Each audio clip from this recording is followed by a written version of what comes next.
colleagues, there is a polite way of asking me for space, okay? There is a polite way, okay? You can always do it better. Honorable Watkins? Thank you very much, Mr. Speaker.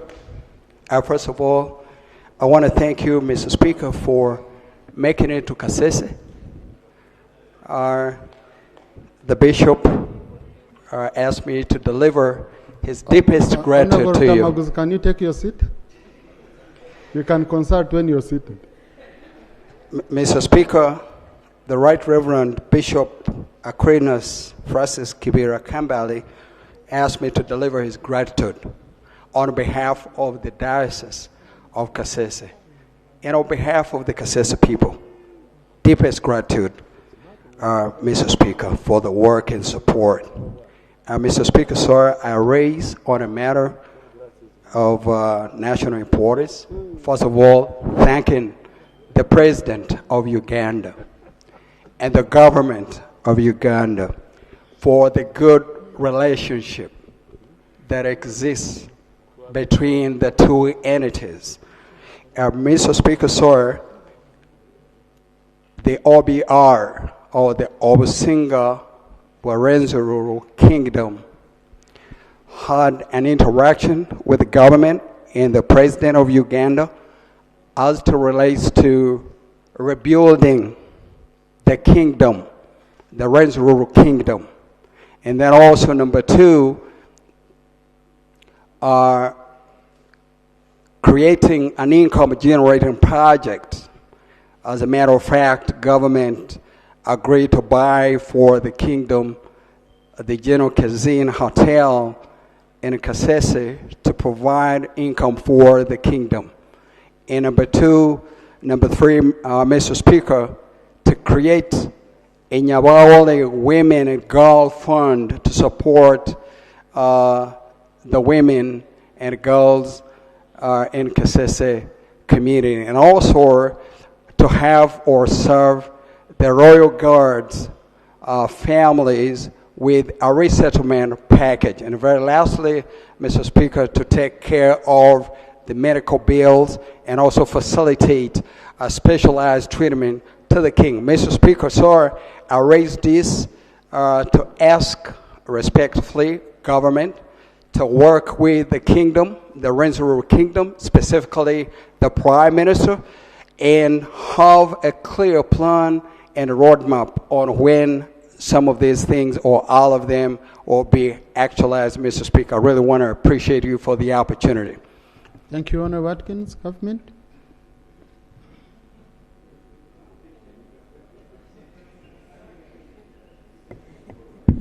Thank you so much, Right Honorable Speaker. And I would want to thank the member for the issues he has raised. First of all, the issue of appreciating you for the efforts of going there. Very few people appreciate. And I also want to thank him for appreciating you.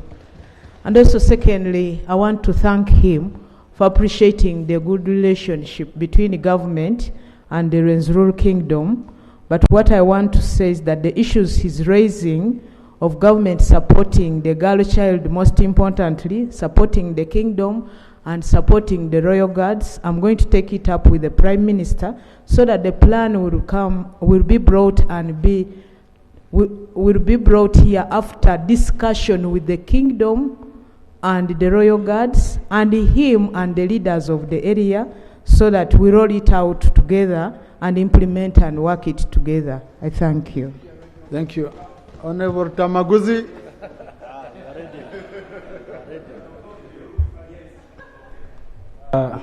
That is Rule 52.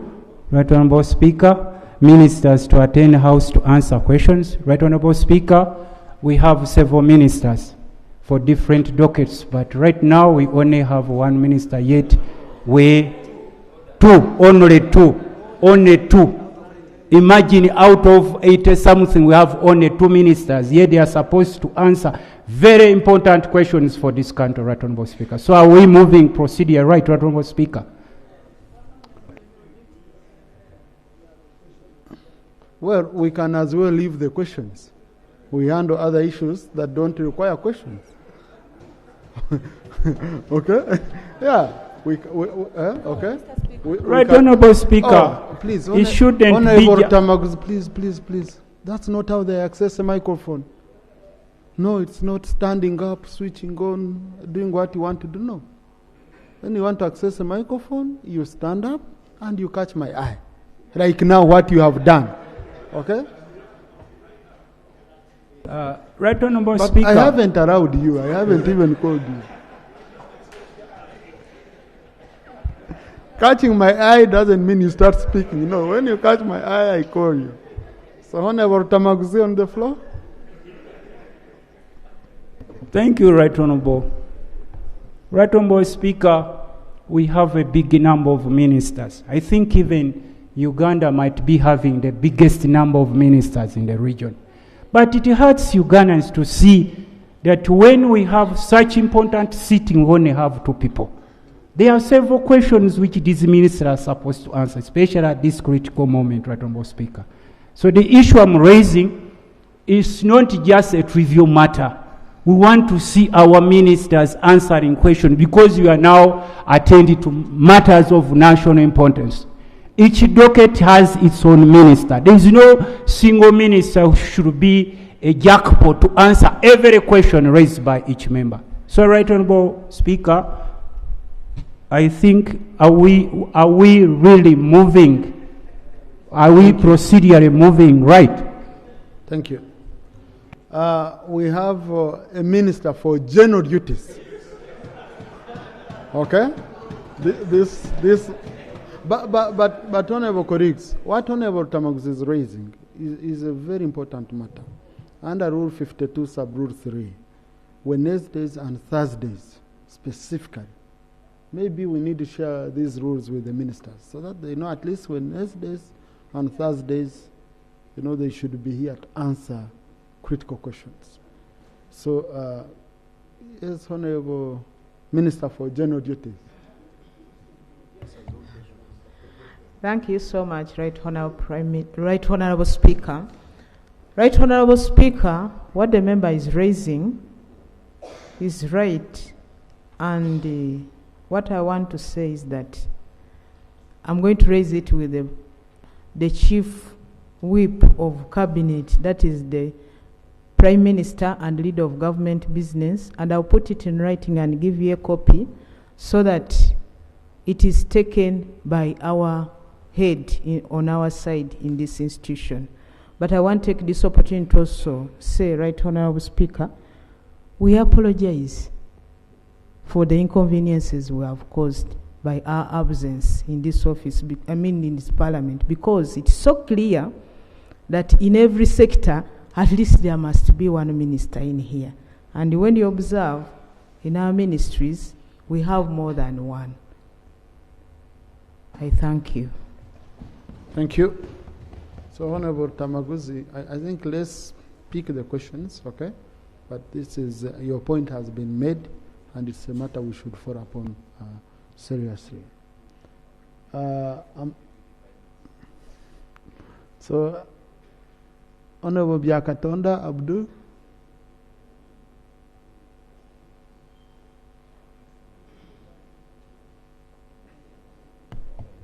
Thank you, Right Honorable Speaker. I rise on a matter of national importance. Right Honorable Speaker, whereas Objective 3, Subclause 4 of the National Objective Directives, Principles and State Policy provide that there shall be established nurtured institutions and procedures for resolution of conflicts fairly and peacefully. And whereas this requires institutions of government under tripartite arrangement to ensure that at least they handle issues of grievances in the workplaces, to enhance industrial harmony, productivity.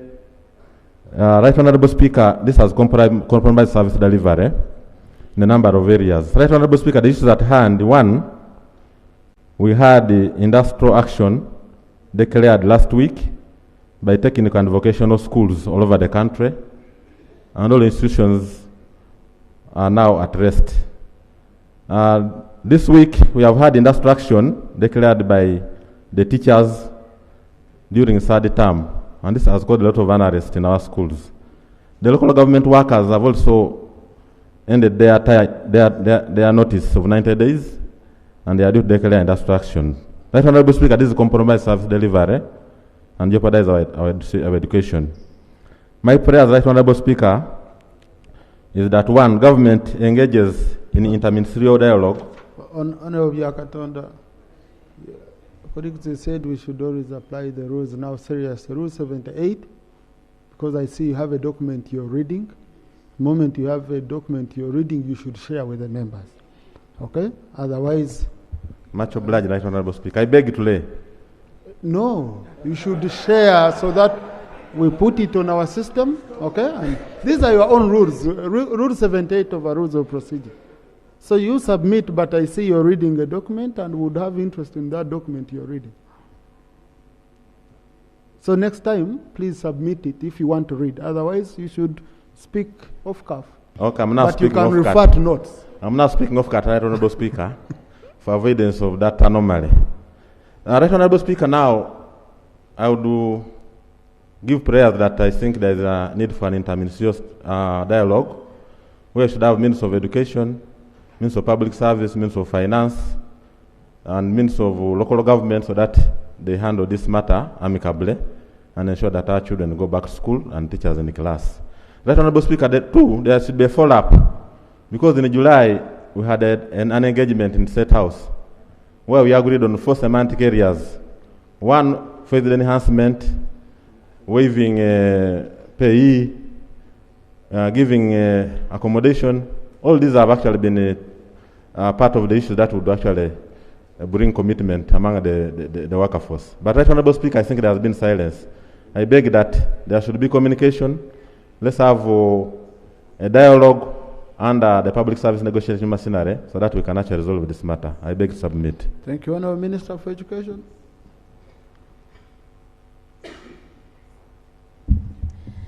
Thank you, Right Honourable Speaker. I want to thank my colleague, Honourable Byakatunda, for raising this very important matter of national importance. True, there is an ongoing industrial action, but Mr. Speaker, as he stated, there is also an ongoing negotiation, dialogue, to see to it that we come to a common table and we agree. Two, as he stated, there was already a commitment from government of Uganda that we really cater for our teachers at all levels. And this commitment is still on. What I can say is that we've just started a budgeting cycle, and this commitment is being factored into the budget for next financial year. I just want to say once again, we commit for the welfare of the teachers, and the negotiation, at the end of it, Mr. Speaker, will bring a statement to brief the House. I thank you. Thank you. Honourable colleagues, in the VIP gallery this afternoon, we have Honourable Owere Asha Wilson, Deputy Prime Minister Tieng Adola, also former Chairman General, Uganda National Teachers Union. He's accompanied by Mr. David Muzare, Team Lecturer, Ecumenical Interfaith Association in Uganda. They've come to observe proceedings of this House. Please join me in welcoming them. Thank you. Colleagues, also in the public gallery this afternoon, we have pupils and teachers from Ombachi Satellite Nursery and Primary School, Arua City. They are represented by Honorable Feta Geoffrey and Honorable Osor Maureen. They've come to observe proceedings of this House. Please join me in welcoming them. Thank you. Honorable Tebandeke.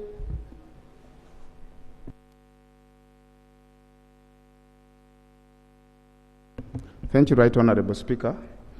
I rise on the matter of national importance regarding the removal of public address system in Kayunga district. Right Honorable Speaker, I rise to bring to the attention of this august House the matter of national importance concerning the recent action by the Uganda Communication Commission, UCC, to remove the public address systems, commonly referred to as loudspeakers, community megaphones in Chitimbwa Town Council, Nkokonjeru Village, Kayunga Town Council, Nazigo and Kangulumira in Kayunga District. Right Honorable Speaker, these public address systems are standalone communication devices that do not operate on television or radio frequencies, thus posing no interference to regulated broadcasting spectrum. Procedure? Right Honorable Speaker, you earlier on guided the colleague before that as we rise on matters of national importance, you are not supposed to be reading it through without actually sharing the document. So I don't know if the honorable member has shared the document with us, since we cannot access it. Thank you. Thank you. Is the honorable member proceeding right? Yeah. Honorable Tebandeke, please submit. Thank you. Colleagues, your own rules. Maybe we shall talk to the seniors here. We see how best to remove some of these rules. But like Rule 78, you know, it's a very serious rule. And on several occasions here, someone is submitting and the member says, I don't have a copy of the document the colleague is reading. So, Honorable Tebandeke, please comply with the rules. Thank you, Right Honorable Speaker. Right Honorable Speaker, these standalone megaphones are used as security alerts, community engagement, youth employment and engagement, economic opportunities, and emergency communications. Right Honorable Speaker, as my prayers is that the Minister provides a detailed explanation of the reasons and circumstances under which Uganda Communication Commission is removing these public address systems despite the non-interference with regulated frequencies. 2, outlines the potential socio-economic and security consequences of removing these community megaphones, particularly in rural areas where alternative communication platforms are scarce. Lastly, Right Honorable Speaker and colleagues, I would like also the Minister to clarify whether UCC has developed or intends to develop guidelines to regulate the use of public address systems to ensure continued operations given the significant benefits to community welfare, security, and youth engagement. I beg to submit, Right Honorable Speaker. Thank you. Let me guide that question be addressed to the Prime Minister so that we get a substantive answer. Like how you prepared the substantive submission and read it on the floor, the Prime Minister should receive it. And because it needs details, it can't be answered off cuff. Most obliged, Right Honorable Speaker. Thank you. Let it be considered for Prime Minister's time. They give a written answer.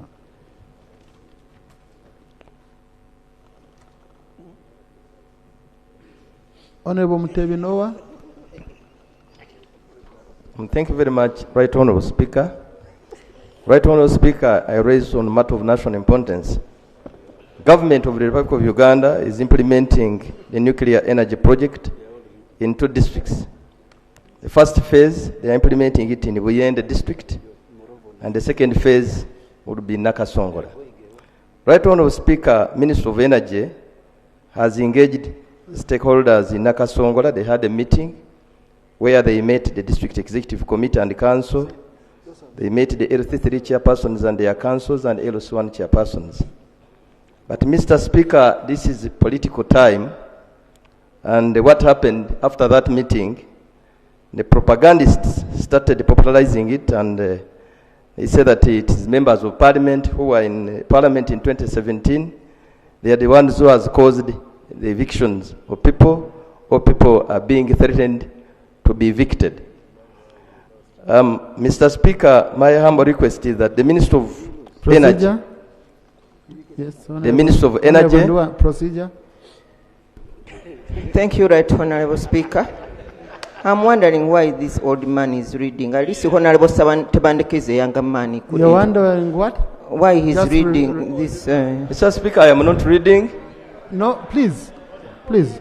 Right Honorable I just want to know, you are wondering what? Because I didn't hear you properly. I wonder why this honorable member of parliament is reading, and he looks to be a very well experienced man.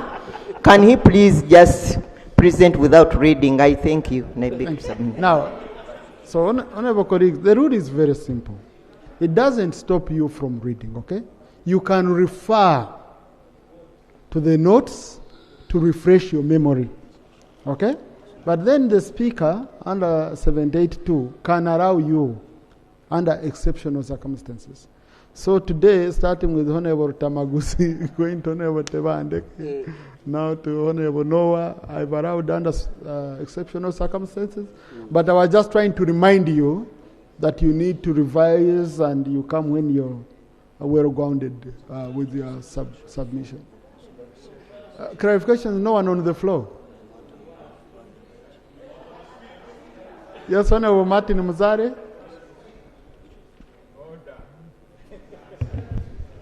Thank you, Right Honorable Speaker. Right Honorable Speaker, we normally submit our matters of national importance to the office of the Speaker. And by doing so, I would expect that you are now in charge of that document. So by the time I come on the floor and read, I expect that the office of the Speaker has received my document, and therefore it can upload it on the system. Honorable Martin Muzari, I never receive such a kind of questions. Members come, okay, and engage with me. And the reason for engagement is simple, to be guided, because I know matters of national importance should be questions of urgent nature, questions that cannot wait, and questions where an oral answer is even satisfactory, an off-cuff answer is even satisfactory. So why we share with you is for purposes of guidance, because many of you come and I say, Honorable colleague, I think this one is fit for the Prime Minister because it will need a detailed answer after consultations have made. Or I guide you, I say, no, for oral answer, but addressed to the Minister, because the rules provide for all these kinds of questions. But matters of national importance are part of the communication of the Speaker. They are not among the questions which are provided for under our rules of procedure. So here I use my discretion, my time during my communication. I say, since I've communicated, colleagues, you might also be having very urgent matters you want to communicate, and I give you that chance. So they are totally different from the questions that are provided for under the rules. So conclude, Honorable, by going to the prayers. Thank you very much, Right Honourable Speaker, for your wise ruling. Right Honourable Speaker, my humble prayer is that the Minister of Energy will go to Nakasongola district, particularly to Lakeview Secondary School, Kalungi Sub-County, and meet the village people, the residents, who are being threatened to be evicted by this project, so that they give clear picture, proper information, so that they get to know how the project will be implemented and what will happen. That's my humble request, Right Honourable Speaker. Thank you, Honourable Minister for Energy. Right Honourable Speaker, we are truly developing nuclear energy mainly to enhance the electricity that we are generating in the country to meet the projected demand. It is also true, one of the sites that we have identified suitable for development of nuclear is actually in Nakasongola. It is also true that we are creating awareness. Nakasongola is, we have Buyende as for our phase 1. We have Nakasongola for phase 2. And we also have Gulu as our phase 3. And at the initial when we started planning this, we created awareness. That awareness is what is causing what he's saying. And we are actually going to enhance the awareness. Nobody is going to be evicted from his land, especially when you are far off from the implementation. We are going to engage the communities, create more awareness on it, such that they don't have fears. In case that time comes, they will be compensated. We have a provision for compensation of the project affected persons. We shall engage them. Thank you. Honorable Chibadia.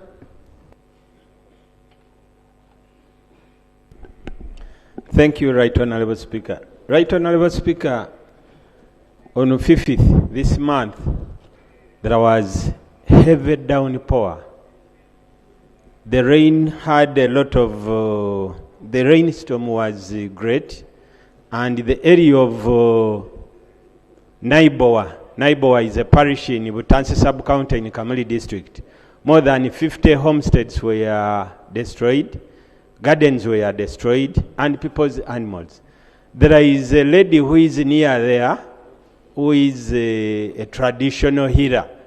She took advantage of those families that got affected and people who had wounds and broken limbs because of the downpour. And now she is the one hosting and treating those people because the number was big and it will not be accommodated in Kamali Hospital. So there is a lot that is going on there, Right Honorable Speaker. My prayer is in the small villages of Bulyampanda, Butimbo, and Buluke in that parish. The families are really struggling and suffering. My prayer, Right Honorable, is that the Office of the Prime Minister could come to the rescue of these people, help them with some food, and at the same time, most of these structures that were destroyed really in this environment, they require some iron sheets and some help. So the Office of the Prime Minister and the Minister of Disaster Preparedness could come to the rescue of these people and really help them. Thank you. Honorable Minister.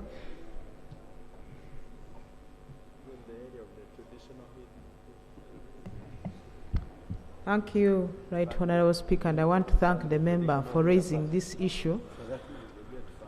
It's very unfortunate, but what I want to request the member is that the committee should write, because when the district committee in charge of disaster writes, it gives details and the requirements that they expect from the Office of the Prime Minister. So if they could write, because just this morning we are looking at all of those issues that have come to the Prime Minister's attention, and it was not part of what we looked at this morning. So I assume they've not yet written. So, but also, Right Honorable Speaker, as a member of Parliament from the area, I would request him to take it up and rescue the people who are under the traditional doctor, because may not be able to handle the issues that these people are facing, and that may even exacerbate the problem, especially issues to do with health. But the Ministry of Health is going to take it up as the Office of the Prime Minister. We will also take up our portion. Thank you. Thank you. Now, Honorable Okasai, Minister of State for Energy, on the issue raised by Honorable Wanzara, from the information you had given, people within a radius of 30 kilometers are going to be affected. Okay? There must be homes. It can't be as simple as how you put it here. So I would request you that you link with MPs from affected areas. Okay? And then they tell you the problem and they are able to engage their communities. That would be more helpful. Yes, Right Honorable Speaker. I assure the member we shall engage the MPs to lead us where we have done it in Busoga, where we have also engaged the cultural leader. We are also going to engage his cultural leader, and we're actually discussing with him that intervention. We shall take all the structures. Thank you. Honorable Dr. Charles Ayume. Thank you, Right Honorable Speaker. I rise on a matter of national importance. Right Honorable Speaker, South Sudan is one of our biggest trade partners, and Koboko district, like many districts, border districts, host a number of South Sudanese refugees. However, Right Honorable Speaker, I'm concerned about the growing insecurity because we do trade with South Sudan. On the 9th of September 2025, a commuter taxi going to Juba from Koboko was ambushed by unknown gunmen, and people were killed. One of them is called Innocent Metaloro, and others whose names I can't confirm. However, Right Honorable Speaker, my prayers are our embassy in South Sudan takes interest in these killings and ambushes, because it's common that every 6 months we get these ambushes. And as a member of parliament, the funeral services are very emotional. We don't have answers. And as government, we don't have answers. So my prayer is that the embassy takes interest in following up these cases, but also, two, government to government ensures cross-border security along the road, especially Kaya to Yei Road and Nimule to Juba. Thank you. Thank you. Honorable Bokadidi, I know you're from the same area, and I saw, seems you have something you wanted to add on? Yeah, thank you, Right Honorable Speaker. The second person who was killed is called Kusanya. And what is sad, Honorable Speaker, is that the ambush occurred just about 200 meters away from a security installation of the South Sudan People's Army. So indeed, I add my voice to condole with the families, but also requested that our government protects our citizens on the way to Juba, within Juba, because that's not the first of its kind. I submit. Thank you. Honorable.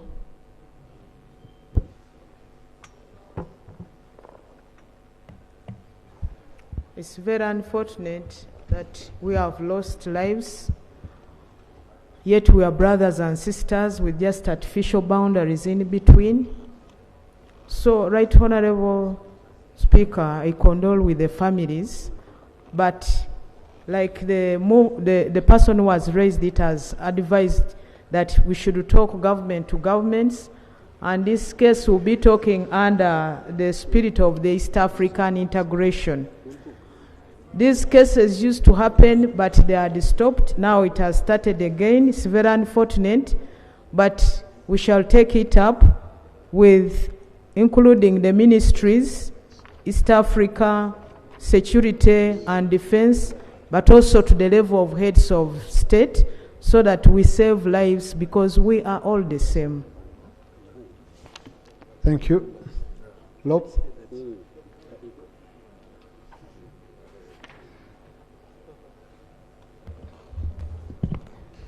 Honorable Speaker, I want to begin by doing something I rarely do.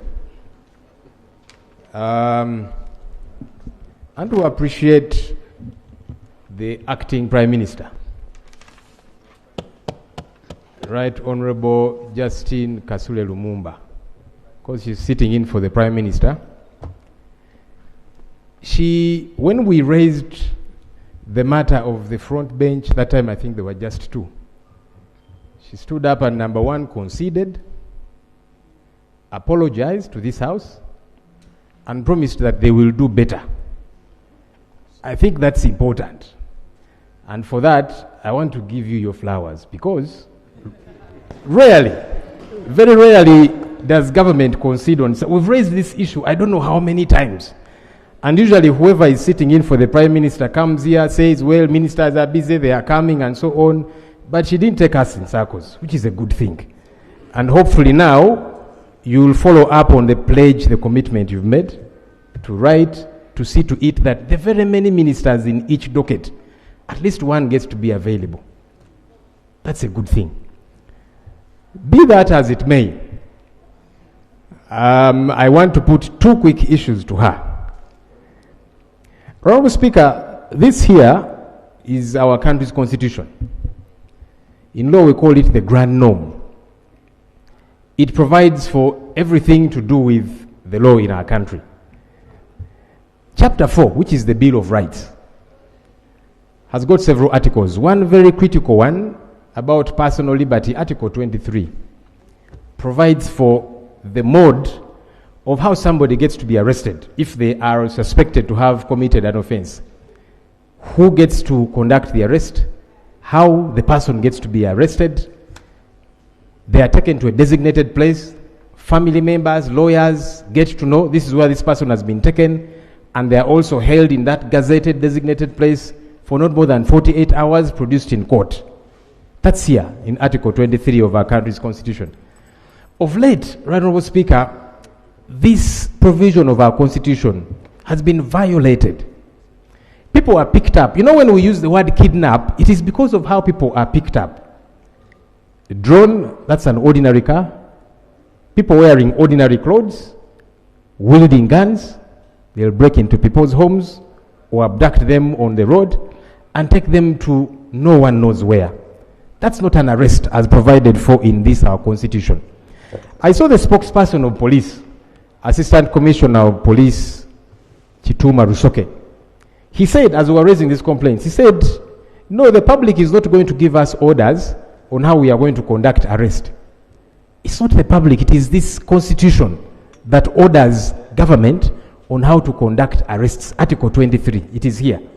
So what we need to know from government is that the new mode of arrest, has government sat in cabinet and amended this constitution without the knowledge of Parliament, which you preside over, Right Honourable Speaker? Because laws are made here, they are amended here. So has Article 23 been amended, and by who? Under whose authority? We need to know. Because this business of just picking up people, they are taken wherever, beaten up, then we hear they are in people's basements. It is ultra-vires, it is outside of the law. We need to know, because this Parliament is the custodian of this constitution. Second and final, Right Honourable Speaker. Again, regarding personal liberties, for a while, we kept demanding for answers from government about missing persons.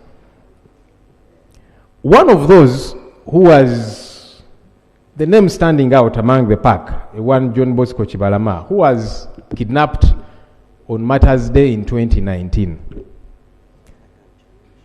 The Prime Minister, Right Honourable Robin Anabanja, told the nation that John Bosco Chibalama was arrested and he was in state custody. Of course, we kept asking, where is he? Can we know? There were no answers after she admitted that. Last week, I saw the spokesperson of the Uganda People's Defence Forces, Acting Major General Felix Kulaije. He was recently appointed in acting capacity in that role. He said, Chibalama is outside of the country, and we know the country in which he is. I thought he was going to go ahead and tell the nation which country that is. So what I want to know, is that the new position of government, that this gentleman and the other missing persons, they are outside of the country? Because the initial government position by Right Honourable Robin Anabanja was that, no, this man was arrested. Where is he? We don't know. Now, the spokesperson of UPDF is saying he's outside of the country and we know where. Is that the new position of government? And why that is important is because it will help us.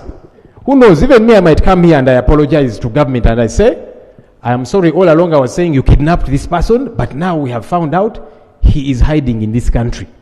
So I apologize for saying you abducted him, and yet he's in another country. So we want to get that information now that it is coming from a government official. So is that the position of government? Thank you. Thank you, Right Honourable. A procedure, Honourable Chibadia. Right Honourable, just wait. Thank you, Right Honourable Speaker. Right Honourable Speaker, my procedural matter is related to what Lope has raised. And this is an issue of human rights and matter of law. But we have the Office of the Attorney General, we have the Minister of Justice, now issues involving police. Internal Affairs has 3 ministers. Wouldn't it be procedure right, Honourable Speaker, that maybe before the issue of Lope is answered, one of those people, one of the ministers in that docket could be given 5 or 10 minutes to come and give us a better line of guidance, Right Honourable. But it's you who is the custodian of the Constitution. You could guide it, Right Honourable. Yeah. Thank you. It will be up to the Right Honourable Lumumba to say that I would need maybe support from the Attorney General, or if she can answer sufficiently, please let her answer. Let's give her a chance.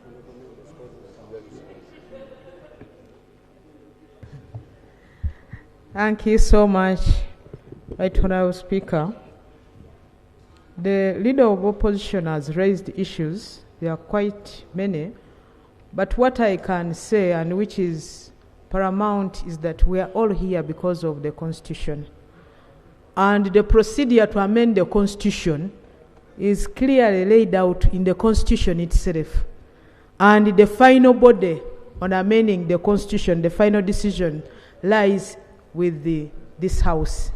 So, the issue of assuming that maybe we amended the Constitution, we don't have the powers as Cabinet. The powers are with this House, the August House.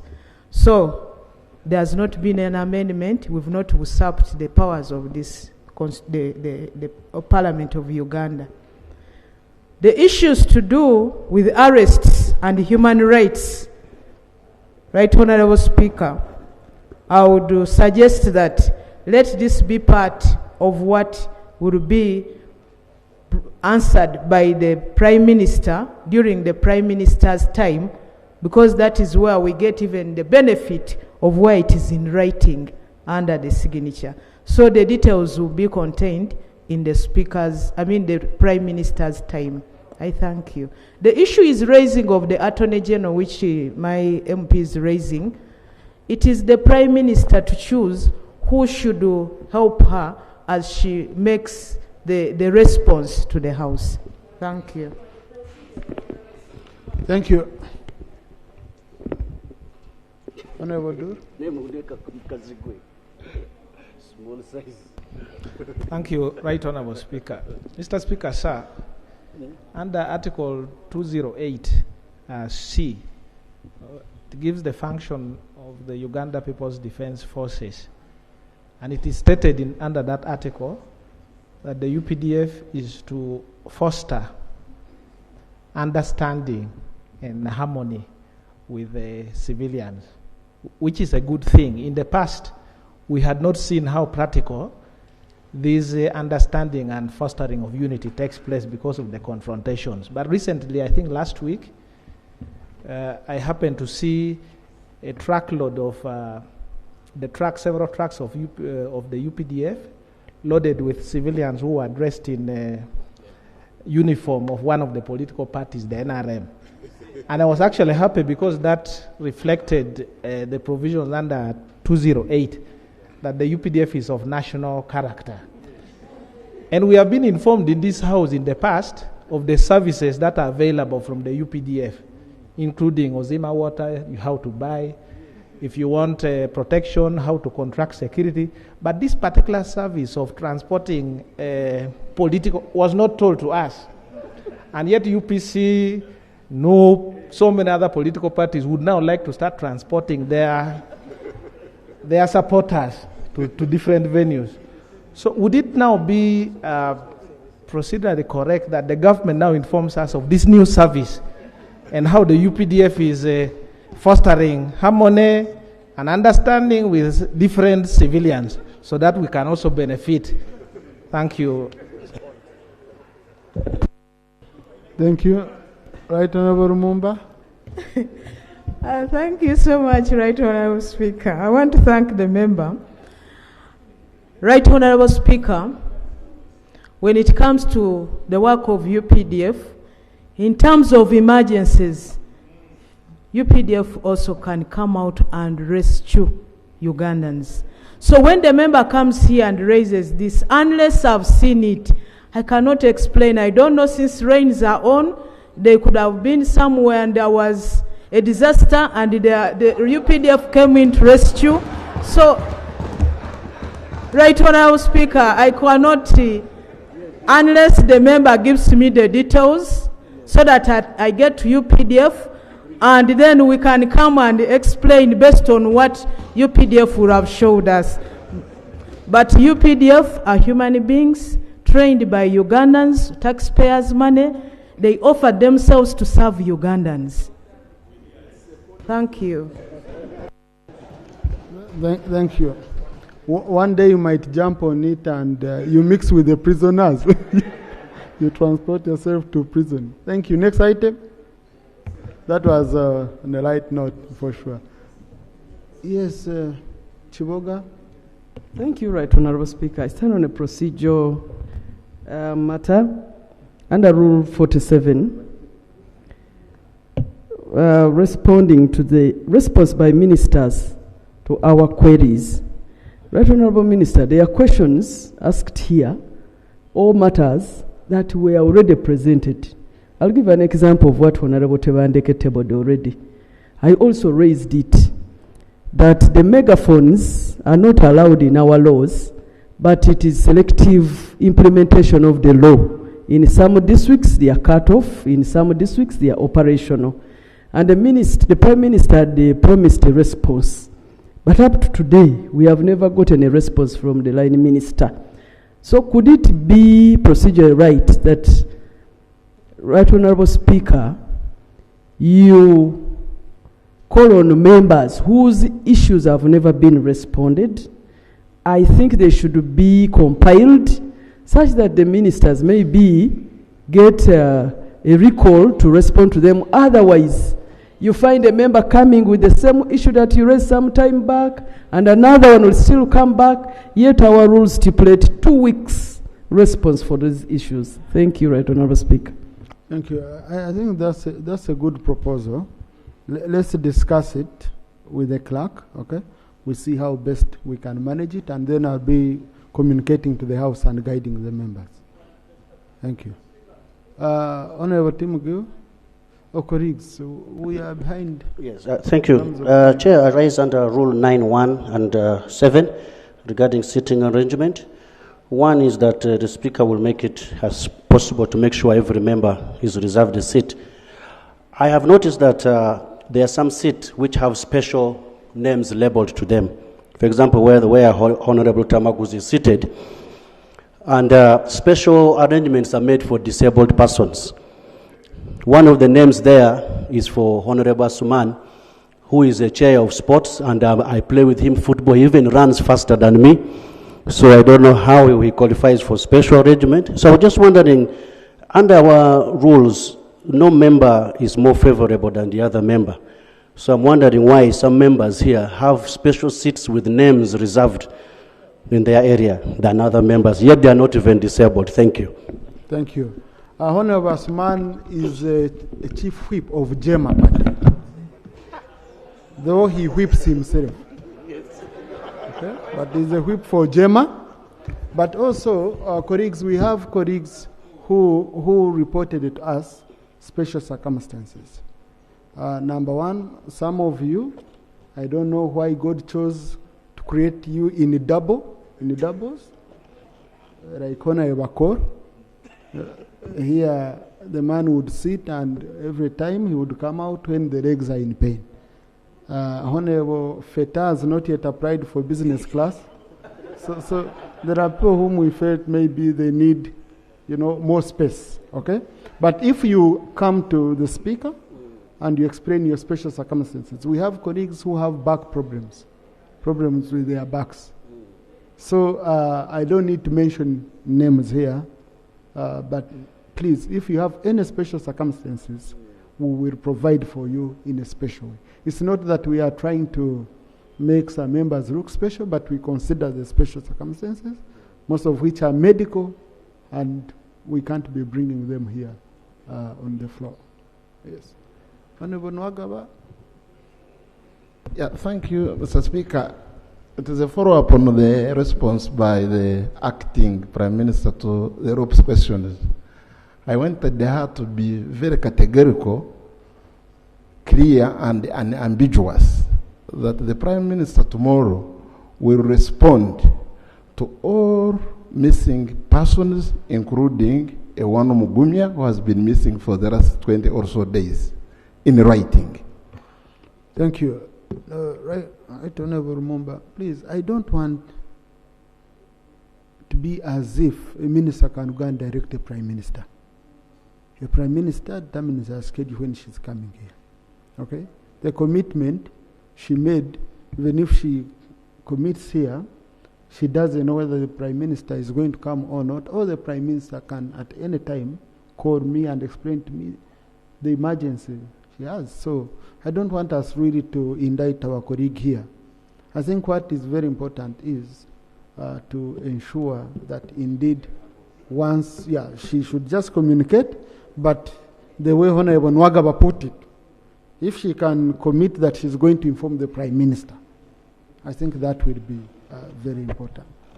And also she doesn't know the schedule of the House, whether tomorrow you can have a House or not, but let her communicate to the Prime Minister. Yeah, can it go on record that you will communicate?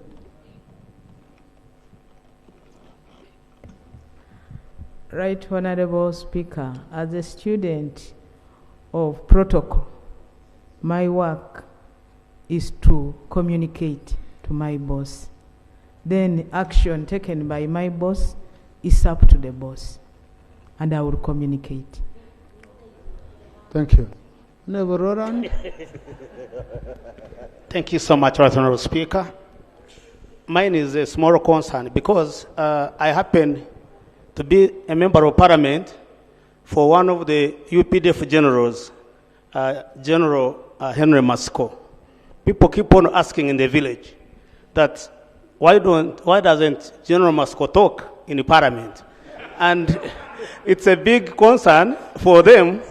So I'm wondering, Right Honorable, if the UPDF, if there is a law that stops UPDF from debating in this House, because I've got so many questions. Every time I go to the village, they're asking me, why isn't General Masco submitting on the floor of Parliament? Thank you, Right Honorable Speaker. Honorable colleagues, in fact, I think the public should know the work we do here is more or less, well, because it's broadcast live and all that, but it's like 20% of what we do. We do most of the work in the committees. And you find the moment we do that work in the committees, committee members are not allowed to even discuss and debate their own reports. Our own rules limit us. Okay? So Honorable Masco has been one of the most active members we have in this House. Yes. Honorable Masco, whereas some of us can come here twice a month, near every sitting he comes here, and also he guides. He's been one of the people who guide most of us who are young members of Parliament with the issues beyond even the House. These are our elders who are doing a very good service. And also, he does not just speak for the sake of speaking. He only stands up when he has very substantive issues to raise. Next item.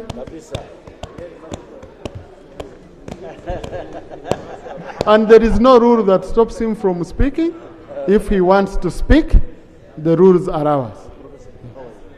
Thank you.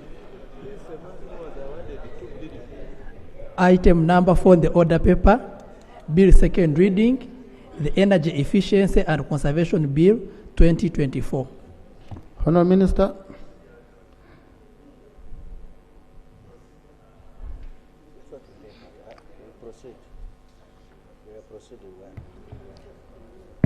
Right, Honorable Speaker and colleagues, in accordance with Rule 136 of the Rules of Procedure of Parliament, I beg to move that the bill entitled the Energy Efficiency and Conservation Bill 2024 be read for a second time.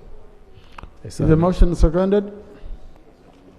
Honorable Kumgabdia, Honorable Muuma, Honorable Mazari, Honorable Rand, Honorable Singonma, Honorable Tamaguzi, Honorable Aranyo, Honorable Masco,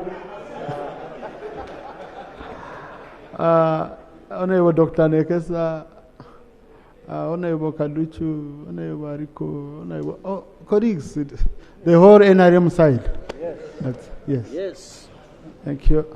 Honorable Minister, would you want to briefly, just briefly, justify your motion or brief the House?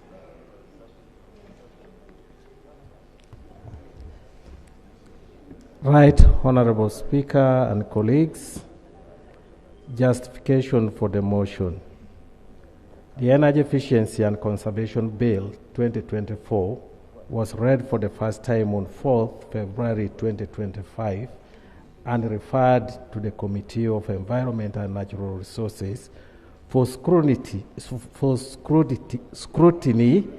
and a report back in accordance with Rule 135(1) of the Rules of Procedure of Parliament.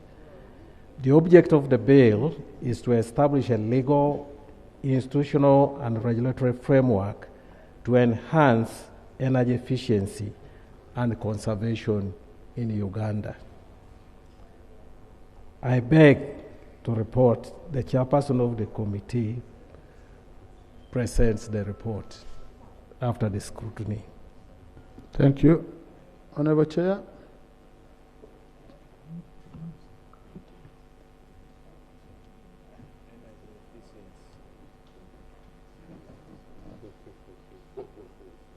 That one in energy efficiency.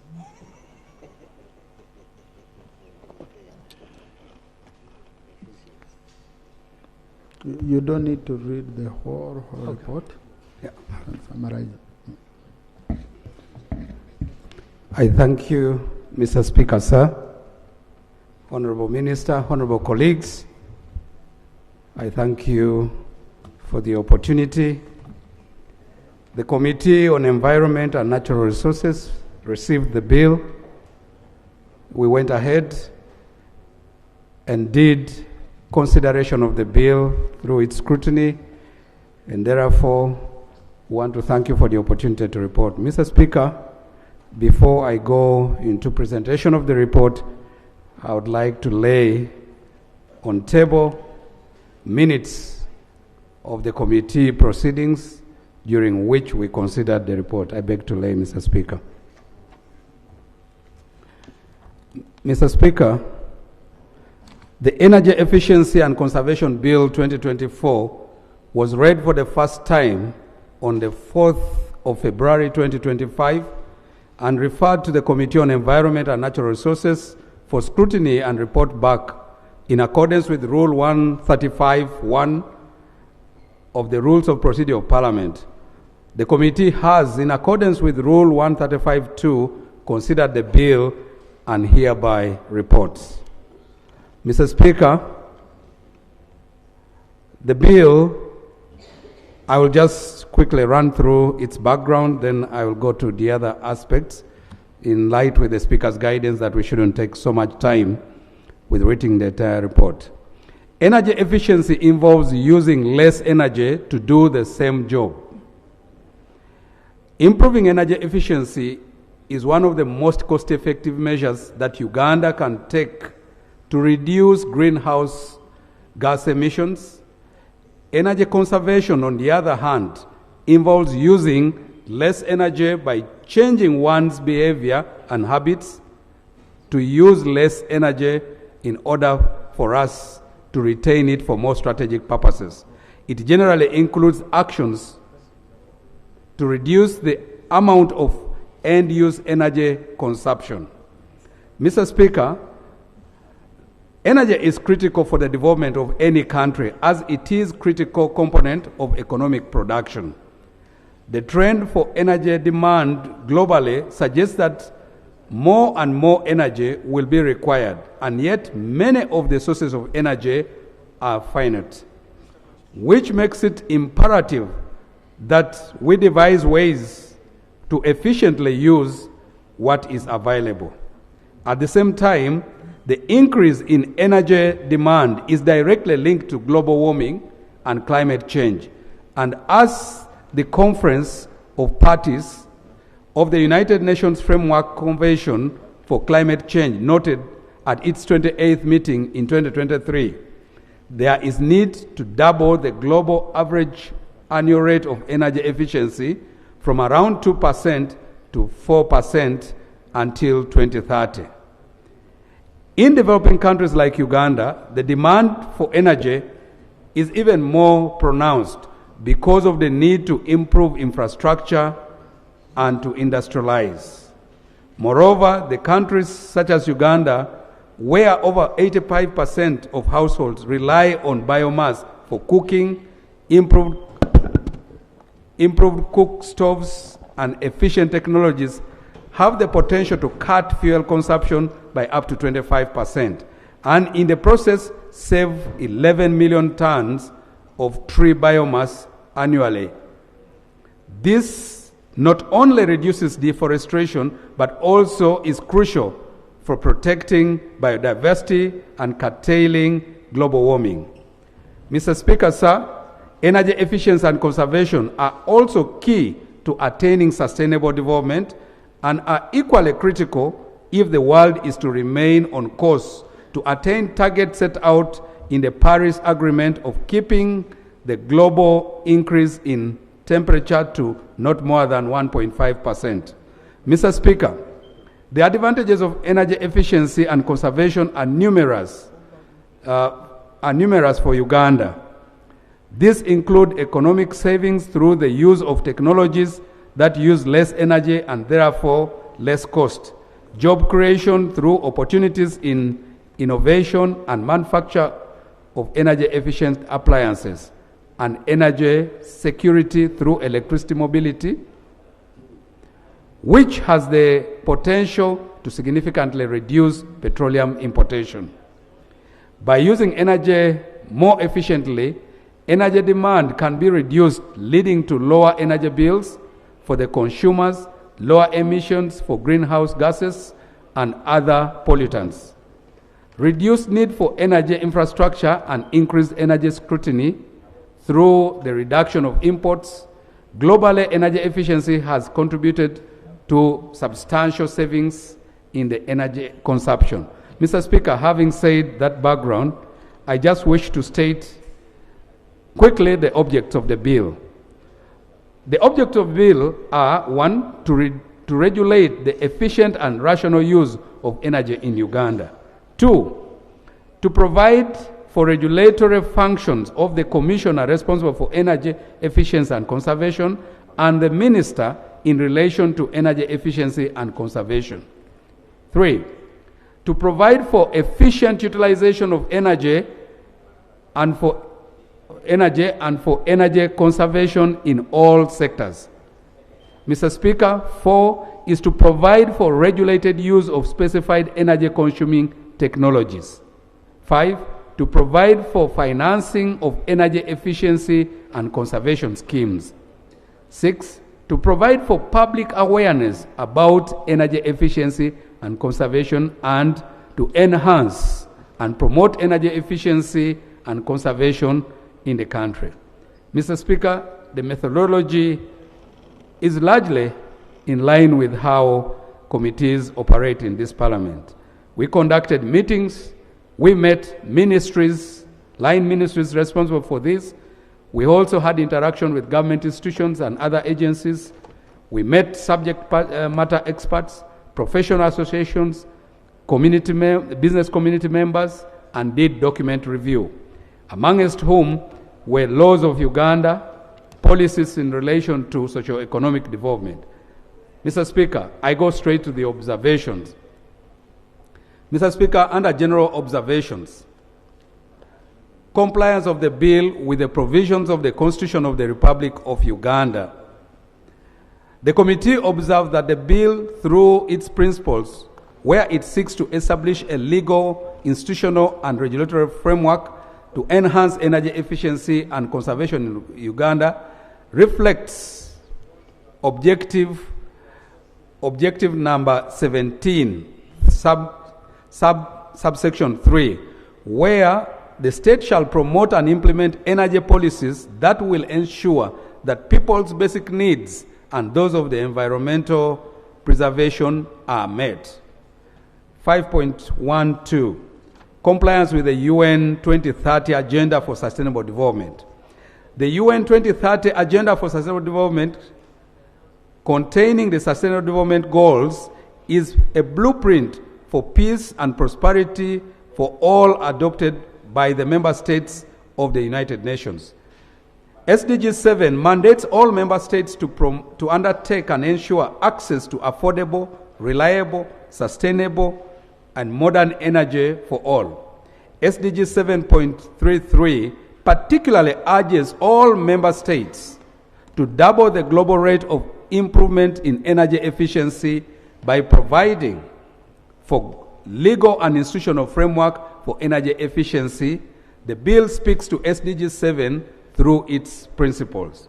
Mr. Speaker, under compliance with the 4th National Development Plan and the Energy Policy 2023, the bill, through its objective of establishing a legal, institutional, and regulatory framework to enhance energy efficiency and conservation in Uganda, is in line with one of the pillars of the NDP4, specifically sustainable energy development, which aims to, among others, reduce the share of biomass energy used for cooking. The bill is in line with Energy Policy 2023, notably under strategy number 4.6, where it says that to promote the adoption of energy efficiency and conservation practices. Under this strategy, the policy highlights adopting energy efficient technology and appliances and informed energy management practices that allow for rapid scaling up of energy efficiency. Specific observations and recommendations, Mr. Speaker. Clause 5A, in preparing and updating the National Energy Efficiency and Conservation Plan.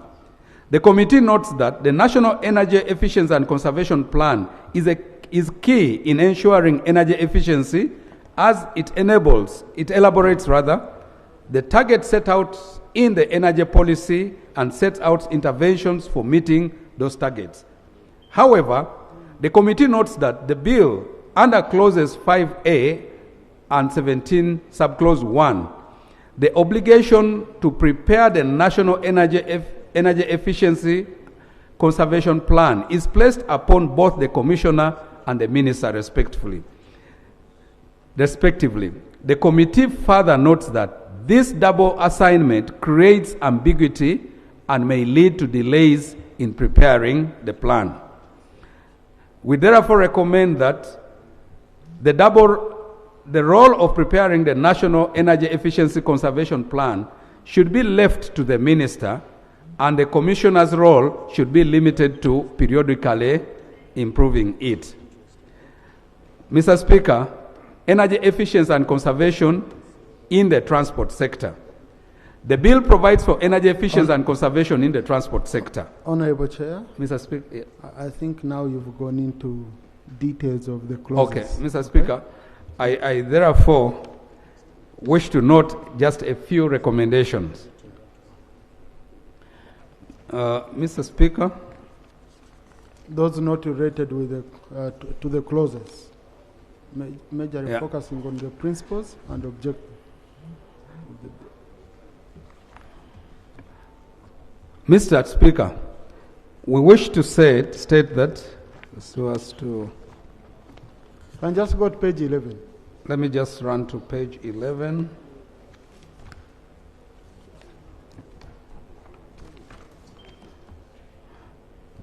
Mr. Speaker, under 11, under clause 39, management of information, the committee observed that it is important for us to include other stakeholders outside government MDAs in the process, in the energy management process. We therefore recommend that this clause be amended in order to provide for consultation with other relevant stakeholders outside government, departments, and agencies. Mr. Speaker, the committee also recommends that under clause 42... Chair. Yes. You see, you've taken us to committee stage. This is what you're going to be doing at committee stage. So, Mr. Speaker, page 11... I beg to summarize as follows. That the committee welcomes the principles of the bill in establishing a legal, institutional, and regulatory framework to enhance energy efficiency and conservation in Uganda. The committee also notes that it takes cognizance of the impact of the unregulated use of energy inefficient equipment and its effect on energy equity, especially given the fact that the government through the Energy Policy 2023 aims to achieve universal access to sustainable and quality energy services for all Ugandans. Mr. Speaker, this bill marks a significant step towards government's efforts to ensure that energy is efficiently and sustainably used for socio-economic development in the country. The committee notes that the provisions that relate to energy audits, incentives for energy saving measures, and the involvement of local governments will go a long way in ensuring that energy efficiency and conservation across all sectors and economy of the economy is achieved. Mr. Speaker, we therefore move that the bill is considered with its merits by this House for purposes of debate and passing. I beg to move, Mr. Speaker. Thank you, Honorable Chair. Chair, your report is not complete. Yes. Mr. Speaker, sir, we also got notice that some of the colleagues in the committee had a few dissenting views, which they wish to bring before the House by way of a minority report. Whereas, Mr. Speaker, I wish to note that during the consideration of this bill, the colleagues had informed, particularly the Honorable Shadow Minister for Energy and Minerals, had informed the committee that if it took a position that it took in as far as the areas where he dissented were concerned, in particular clause 19, 20, and 21, there would have not been any basis for him to proceed with a minority. We were baffled that at the end of the day, even when the position that the committee took was in relation to what he stated, he still came up with a minority. But be that as it may, it is within its rights and whims as a member of this House to come up with a minority. Mr. Speaker, I wish to give the opportunity for the other side of the report to be received. Thank you. Thank you. Honorable Evans Kanyike. Thank you, Honorable Speaker. Honorable Speaker, I will take this opportunity to present our dissenting views, which were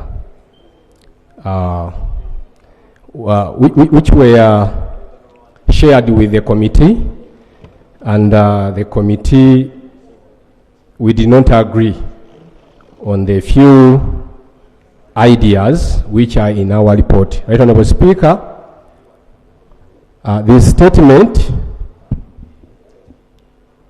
statement of reasons for dissenting from the position. Honorable, I request you read the report. It's not a statement, it's a report.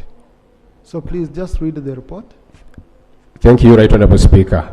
Honorable Speaker, this report is moved under Rule 215 of our Rules of Procedure of Parliament of Uganda. Right Honorable Speaker.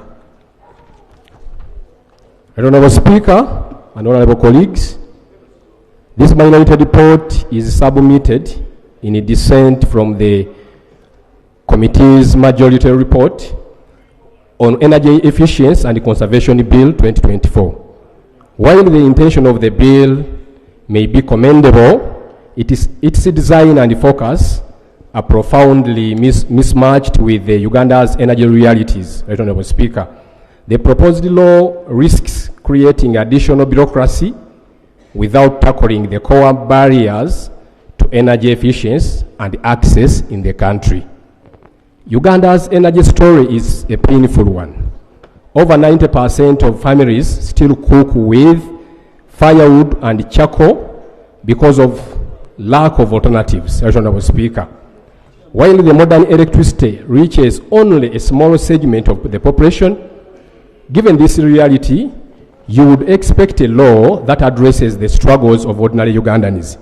Sadly enough, the bill before us concentrates almost entirely on electricity efficiency measures, namely labeling, audits, and charging points.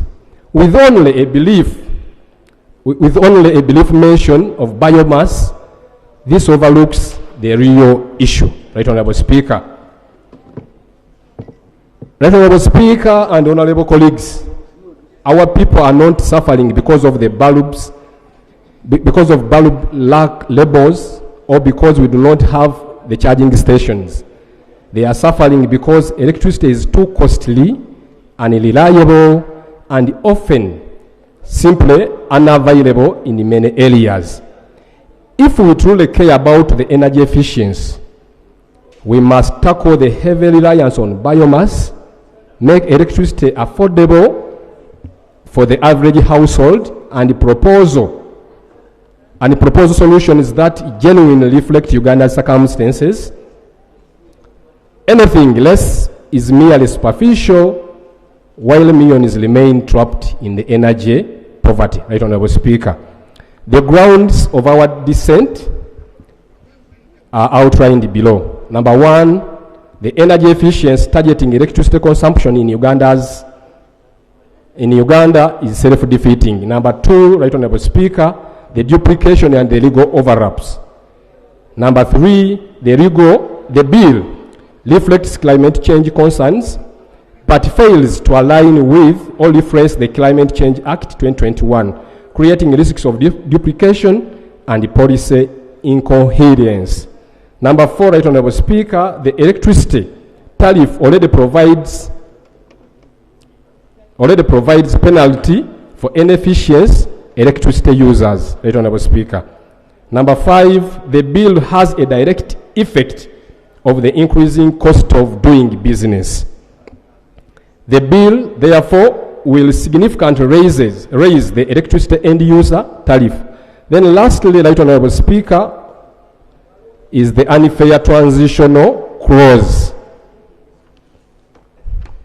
To elaborate our areas of dissent, Right Honourable Speaker, the energy efficiency targeting electricity consumption in Uganda is self-defeating. Right Honourable Speaker, Uganda's energy mix is overwhelmingly dominated by biomass, namely firewood, charcoal, crop residues, accounting for about 90% of the total primary energy consumption, with the remainder primarily from petroleum products, around 8%, and a very small contribution from electricity, which is 2%. Even if this proposed law led to 100% efficiency in electricity consumption, we would have only fixed 2% of Uganda's energy use stock needs. A credible energy bill should focus on, to mention, strategies to reduce reliance on biomass through affordable and accessible alternatives. Number two, mechanism to make electricity tariff affordable, thereby incentivizing a shift from biomass to modern energy. Number three, investment in clean cooking technologies and rural energy access. By focusing on electricity only, the bill fails to appreciate the energy poverty in Uganda. Our proposal, Right Honourable Speaker and Honourable colleagues, we propose that under the Climate Change Act, legislation is intended to reduce the use of biomass while increasing or not reducing the use of electricity, and other eco-friendly energy sources should be promoted. This bill should be declined by this House and instead compel the Minister responsible for environment to do her job of handling all energy efficiency matters which are intended to support us to cope with the current and the future impacts of climate. Right Honourable Speaker. Number two, Right Honourable Speaker, the duplication and the legal overlaps. Uganda already has a robust framework addressing energy efficiency standards and environmental management, making much of this bill redundant, namely Electricity Act 1999. It establishes ERA, Electricity Regulatory Authority, to regulate electricity generation, transmission, distribution, and sales. It also enforces efficiency standards and promote renewable energy, Right Honorable Speaker. Number two, the National Act, the National Environment Act 2019. It strengthens NEMA's mandate for sustainable resource use and environmental integration into development. Article 65 specifically addresses energy conservation. Number three, Uganda's National Bureau of Standards Act. UN-based sets and enforces standards for products and services, including energy efficiency, labeling, and industrial processes, Right Honorable Speaker. Number four, the Physical Planning Act 2010. It ensures all developments, including energy infrastructure. It also follows approved plans, energy efficient designs, and environmental safeguards. Number five is the National Climate Change Act 2021, Right Honorable Speaker. It provides a legal framework for low carbon development, mainstreaming climate action, and promoting renewable energy. Particularly Part 3, which emphasizes public participation. Number 6 is the Building Control Regulations 2020, Right Honorable Speaker. It guides construction practices to ensure safety, sustainability, and energy efficiency in public and private projects. Our proposal, Right Honorable Speaker and honorable members, these laws and regulations already provide comprehensive mechanism for energy efficiency, renewable energy promotion, and sustainable resource management.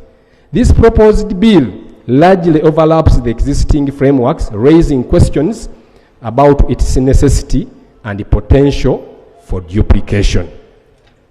Number 3, Right Honorable Speaker, the bill reflects climate change concerns, but fails to align with or reference with the Climate Act 2021, creating risks of duplication and policy incoherence. Right Honorable Speaker, the bill in its current form is trying to address matters of climate change when the country already has a Climate Change Act 2021.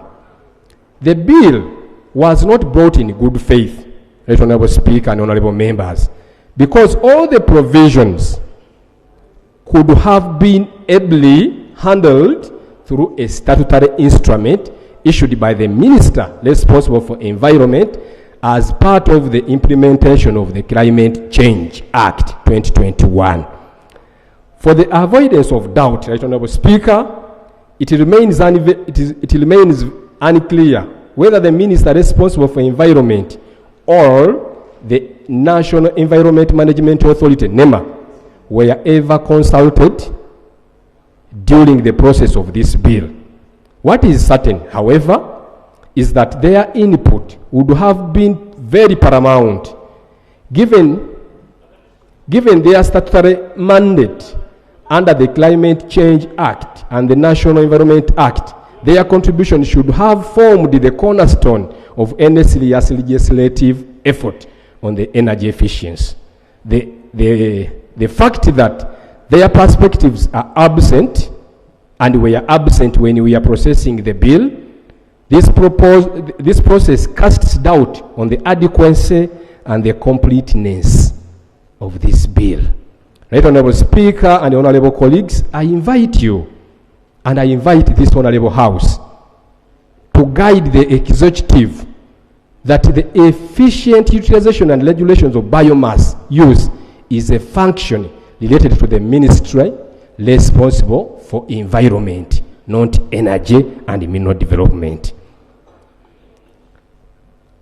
And this can be done through the National Environment Act, the Climate Change Act, and therein the regulation is issued by the minister responsible for environment. Our proposal, Right Honorable Speaker, we reiterate our position that this House should not proceed with the third reading of this bill. Instead, we propose that this House passes a resolution urging government, through the minister responsible for environment, to issue the necessary statutory instruments to extend energy efficiency measures beyond electricity. Number 4, Right Honorable Speaker, Uganda already penalizes inefficient electricity users.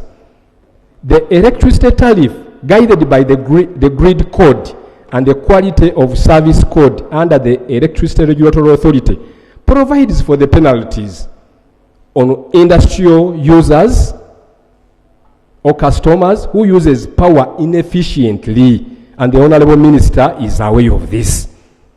In practice, large consumers who draw more electricity from the grid than what actually they use, particularly in the form of reactive power, are sanctioned by the regulator to encourage them to install more efficient equipment. The Honorable Minister is aware. Right Honorable Speaker and Honorable colleagues, if large consumers are already penalized for operating inefficiently, it begs a question whether this new law is instead targeting smaller consumers, our wananchi, our local people.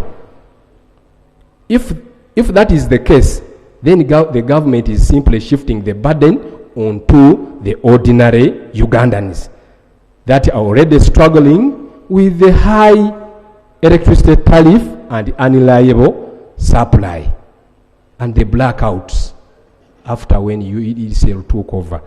Number 5, Right Honorable Speaker, the bill has a direct effect.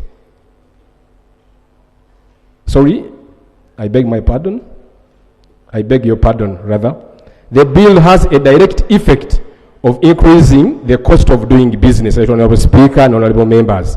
This bill has the direct effect of escalating the cost of doing business in Uganda. It introduces new financial and administrative burdens on the consumers classified as designated energy consumers. Clause 10(2), subclause 2A, obliges such consumers to establish an energy management system in a manner to be prescribed by the minister. However, the bill does not provide a clear definition of who qualifies as designated energy consumer. This omission creates uncertainty and opens room for arbitrary application, potentially exposing even small and struggling business to costly compliance requirements. Furthermore, clause 10 and subclause 2 places additional obligation on businesses, including the recruitment of a technical officer designated as energy manager. The engagements of licensed energy auditors to carry out periodic audits and the preparation and submission of compliance reports to the minister. These requirements imposes recurring costs on business that are already grappling with high operational expenses. Specifically, Section 15 also compels every designated energy consumer to periodically submit reports to the minister. For the businesses operating in distant areas, to mention Koboko, Karenga, Zombo, Chisolo, mention them. Compliance would not only be burdensome, but would also attract extra logistical and administrative costs. Our proposal, Right Honorable Speaker and Honorable Members, at a time when businesses are struggling with not just the cost of living, but electricity tariff itself, we invite this Honorable House to reject a bill that seeks to impose additional costs on the business of our people. We propose that other business-friendly avenues provided in other legislative laws, like the Climate Change Act and the National Environment Act, be implemented in order to achieve the intended principles in the bill. Number 6, as I wound up, Right Honorable Speaker, the end user, the bill will significantly raise the electricity end user tariff. The end user electricity tariff is a function of two variables, Right Honorable Speaker, namely total sector financial requirement, the total expected number of units to be sold or consumed. When more electricity units are sold to customers, given the sector financial requirements, the tariff comes down as many more people share the burden of debt service on the dams like Karuma, Isimba, and Bujagari. The Minister of State, the Honorable Okasai Oporot, informed the Honorable Committee while we were processing that bill at Africana that the Energy Efficiency and Conservation Bill 2024, if passed into law, would have the effect of reducing electricity consumption by up to 380 megawatts by 2030. This is very unfortunate revelation by the minister because it has the effect of, number one, significantly raising the electricity tariff when everyone is looking for ways of having a lower competitive tariff. 2, it lowers the speed of economic expansion as lower demand for electricity is expected to lower economic performance. Lastly, Right Honorable Speaker, the unfair transitional clause. Right Honorable Speaker, clause 56 provides for existing consumers adopting the technologies that comply with this act. The bill compels consumers to be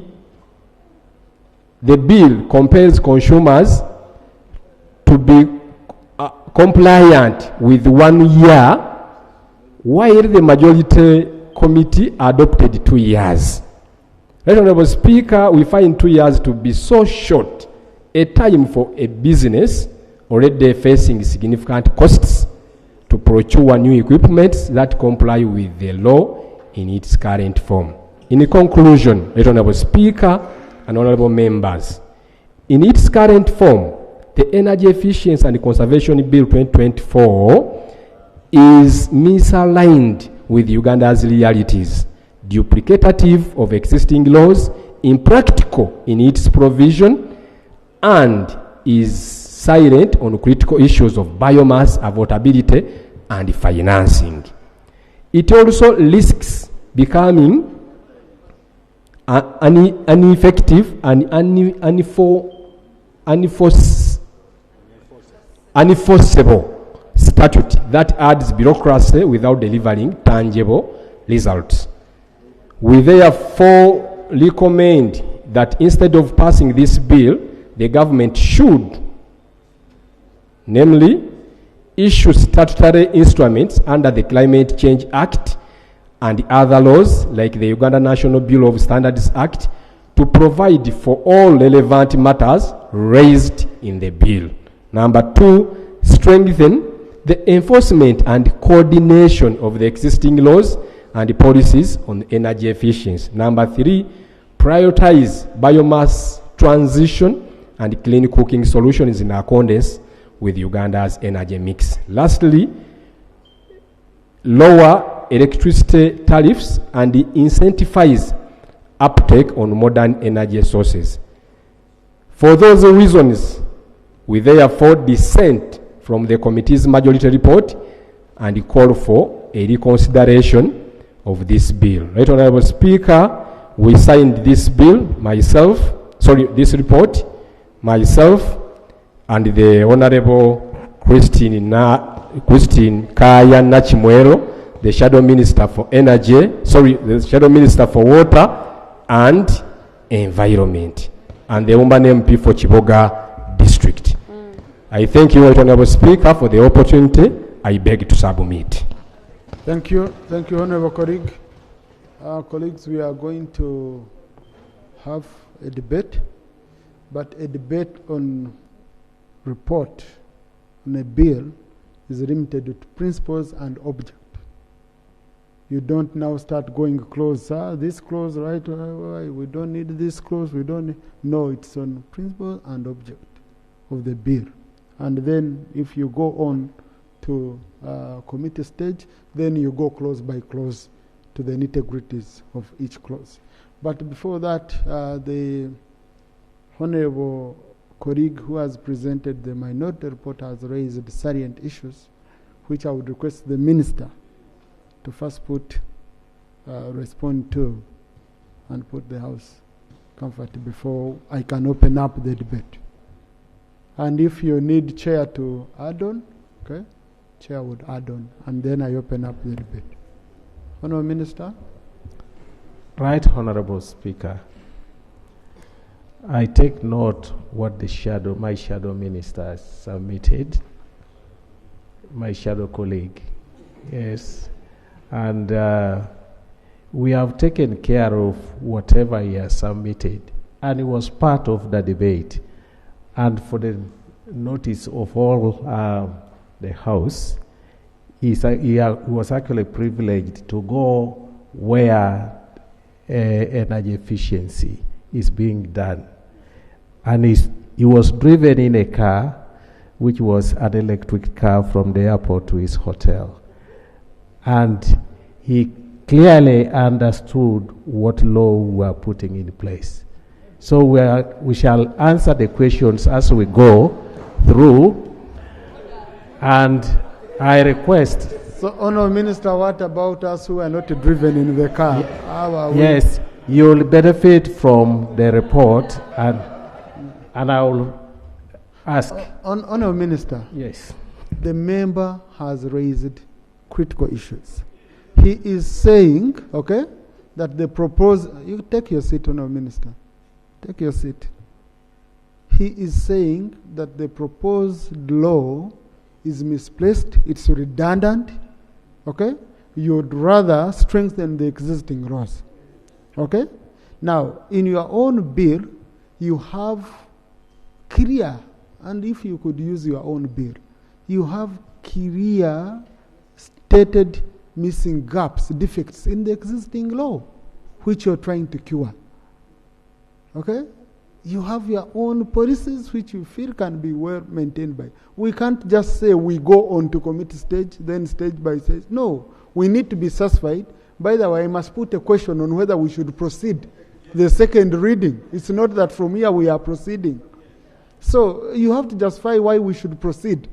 And if you can't do it, then make it easy for us. Honourable Minister, and if you need support from the chair or even time, you let us know.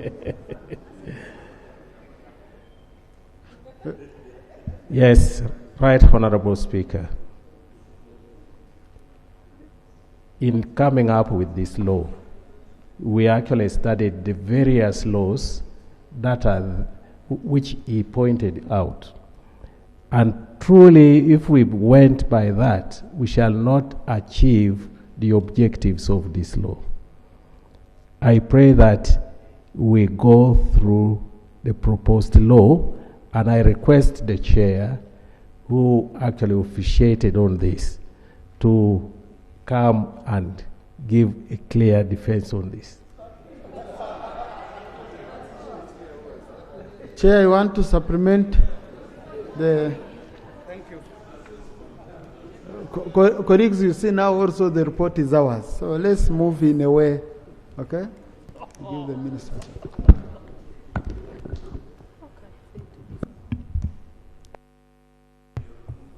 Thank you, Mr. Speaker. Mr. Speaker, I know probably, let me begin with the much lighter one, if you will permit, that the minister was attempting to emphasize a fact that should have been one that the committee should have benefited from. Mr. Speaker, there was an opportunity to benchmark where energy efficiency and conservation has been regulated. And Mr. Speaker, I deliberately, when requested to nominate members to participate at the benchmarking, requested the Shadow Minister for Energy and Minerals to lead the team of members of the committee that went, minus the Deputy Chair, minus myself, because we knew that should have helped the committee to understand better. Unfortunately, we never got a report from the leader of delegation. So if these arguments are brought here in the House, the committee may have been denied the benefit of this report for purposes. Mr. Speaker, I gave the colleague an opportunity to present. I therefore need to put the House in perspective so that we can debate the merits of the bill. Mr. Speaker, what are the issues that we seek to remedy?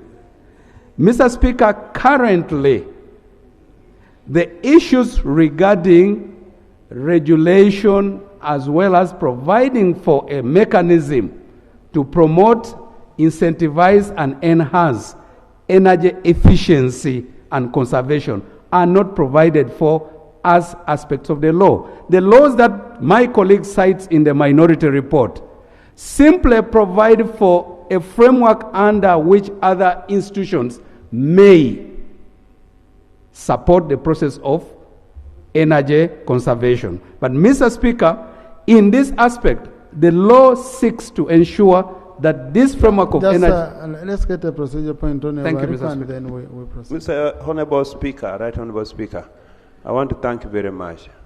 And I have high regard to Honorable Kasai. And our procedure and practice, which is in our rules and unwritten practice, is that once the chair has presented the report, the opposition did its part. You are so kind, Right Honorable Speaker, to request the minister who owns this bill and who signs the bill to help the House and elucidate more. Right Honorable Speaker, by the minister ceding his authority is a vote of no confidence, the ministry. And it's something that some of us don't like. Because that Ministry of Energy is headed by very capable ministers. Ruth Nakabura, Honorable Kasai, very good professional and technical people. Right Honorable Speaker, don't you think it's just proper for the minister to own up? And since we have election coming up, to declare that the chairperson be blessed maybe as the next Minister for Energy. But on a serious note, Right Honorable Speaker, I think the minister need to own this bill because this is a serious bill. Or if you are not ready, you tell the House you are not ready and request the Speaker that you be given another date, Right Honorable Speaker.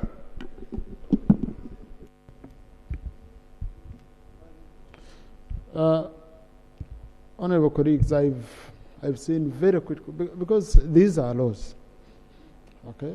These are laws that are going to be of great impact on us, and we need to scrutinize them very well. And it answers questions, a question that would be raised. And also, beyond the defects, you know, we always need the support of the Attorney General when we are having such a critical matters, especially now when you go to defects in the law and all that, okay? And also a discussion, okay? Because I received the minority report when I was here, personally. So I didn't know there was a minority report. But what I did, I got the chair and the minister usually, and that's how I work. I first meet them to know, do you have any contentious issues, so that we don't look shabby on the floor. We agree best how we can move. So now I received the minority report here, and it's raising critical issues. Some of the critical issues, the most critical question would be for the team to meet and agree that can we address these gaps through mere regulations and statutory instruments, or we need to have them under a law? Okay? And I think there you can have a meeting of minds. The moment you have a meeting of minds, it becomes easy for the rest of us here to come and discuss with you and move with you. And so because of that, let's stand over. Okay? I would say we stand over this. We stand over this so that I give the two parties time to meet with the guidance of the Attorney General, Shadow Attorney General, and we come up with a way forward. Honorable Dur, is that okay? Because I saw you. Yeah, right, Honorable Speaker, that would be fine, but I feel if you could spare some few minutes so that we can also raise some issues that may not have come clearly, just on the principles and the policies, and I'm going to cite a few examples. So that all those issues are considered when they are meeting, okay? So for the minister, take note. But that would mean that I've allowed the debate, okay? We can do it this way, honorable colleagues, okay? That we allow a debate without putting a question for second reading.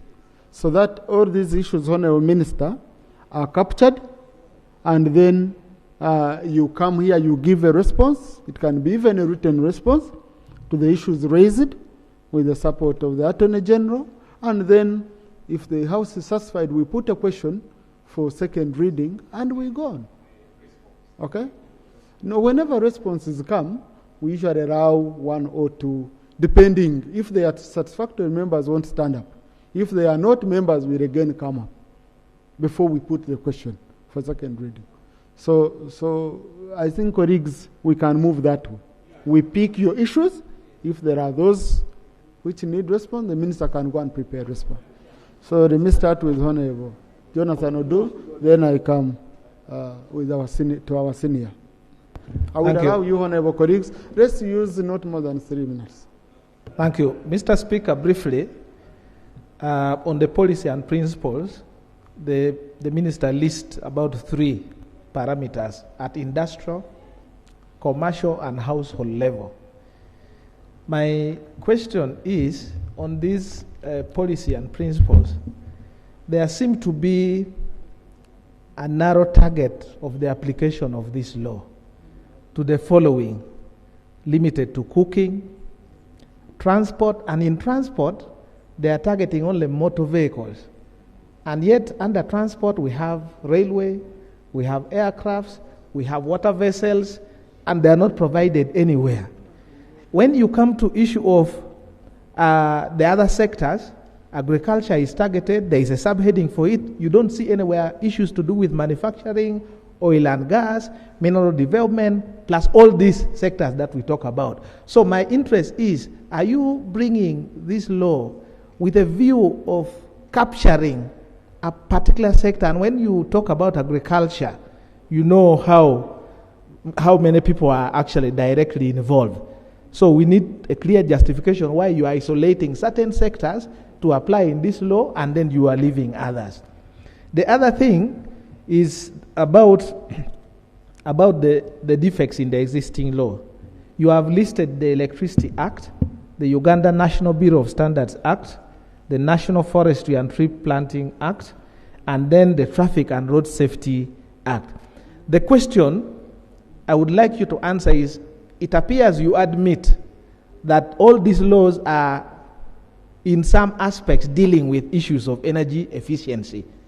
So why are you allowing those laws to continue also deal with some aspects, and then you want to provide for other aspects of energy efficiency in this separate law? Is there a problem if you had gone to amend the provisions of this act, or repeal completely so that we have only one law that can cater for everything else? I think those are the few clarifications on the policies and principles, Mr. Speaker. Thank you, Honorable Baba. Thank you, Right Honorable Speaker.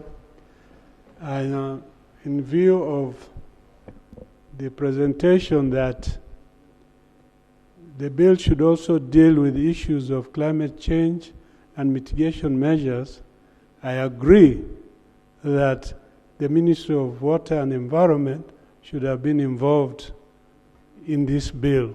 There is no evidence on it when this bill was being presented here. Secondly, we have a number of international conventions to deal with climate change. Key among them is financing to support developing countries like Uganda.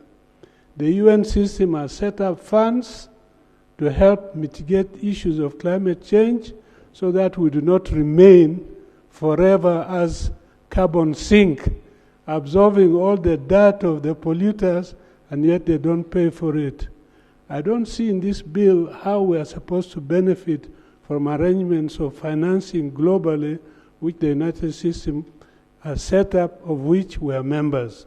So, Honourable Minister and Mr. Chairman, kindly look into this so that Uganda does not lose out on these benefits, which are already agreed on internationally under global sustainable environment. Thank you. Thank you, Honourable Keyo, then Honourable Pachuto, then I come to Honourable this side. Thank you, Right Honourable Speaker. Right Honourable Speaker, what I want the Minister to clarify on is the question of the end user. Actually, if the burden is going to be the end user, I think it's to come out clearly, because even one of the dailies clearly indicated that if somebody uses a fridge, leaves a fridge on overnight, will have to pay. And it has really disturbed us, Right Honourable Speaker. People out there have got mixed feelings about this bill, that actually Parliament wants to pass a bill that is going to burden Ugandans as end users of electricity. So that one, I want the Minister to come out clearly and allay the fears of Ugandans that actually, and secondly, Right Honourable Speaker, you efficiently use and conserve what is there. Take, for example, the islands of Sigulu and Wuvuma. What are we really going to conserve and efficiently use? This, I think, is a serious issue that actually we should not put the cart before the horse. Thank you, Right Honourable Speaker. Thank you, Right Honourable Speaker. Speaking from my honourable colleague, Okeyo, Honourable Speaker, when you look at how this law, when it is passed and comes into force, I am wondering, in Uganda, in most parts of Uganda, if not all, we are now prepaying for electricity. So if I've bought my yaka and I leave my cooker on or my fridge on, how on earth then does somebody, the energy officer comes and says, no, you're not sufficiently using energy? I thought it would be in a way of sensitizing Ugandans that when you leave your cooker or fridge on, you are incurring actually unnecessary cost than coming up with a penalty. But Right Honourable Speaker, other than that, it looks like this law is targeting on our traders probably not importing certain kind of equipment, certain kind of cookers or certain kind of fridges. What will happen if we pass this law this week and tomorrow it comes into effect? What will the traders that have these cookers and traders already in their stores, or some of us with these cookers and fridges in our houses, what will happen? What is government going to do? Is there provision for compensation? And then too, like Honourable Keyo said, some of our districts or parts of our districts have no electricity. For example, Obongi district has not even ever, the people of Obongi have never seen even a pole. Their member of parliament has ever electricity pole. So how are you passing a law that every Ugandan will have to use or benefit or work against them? And yet you have not reached every area of Uganda.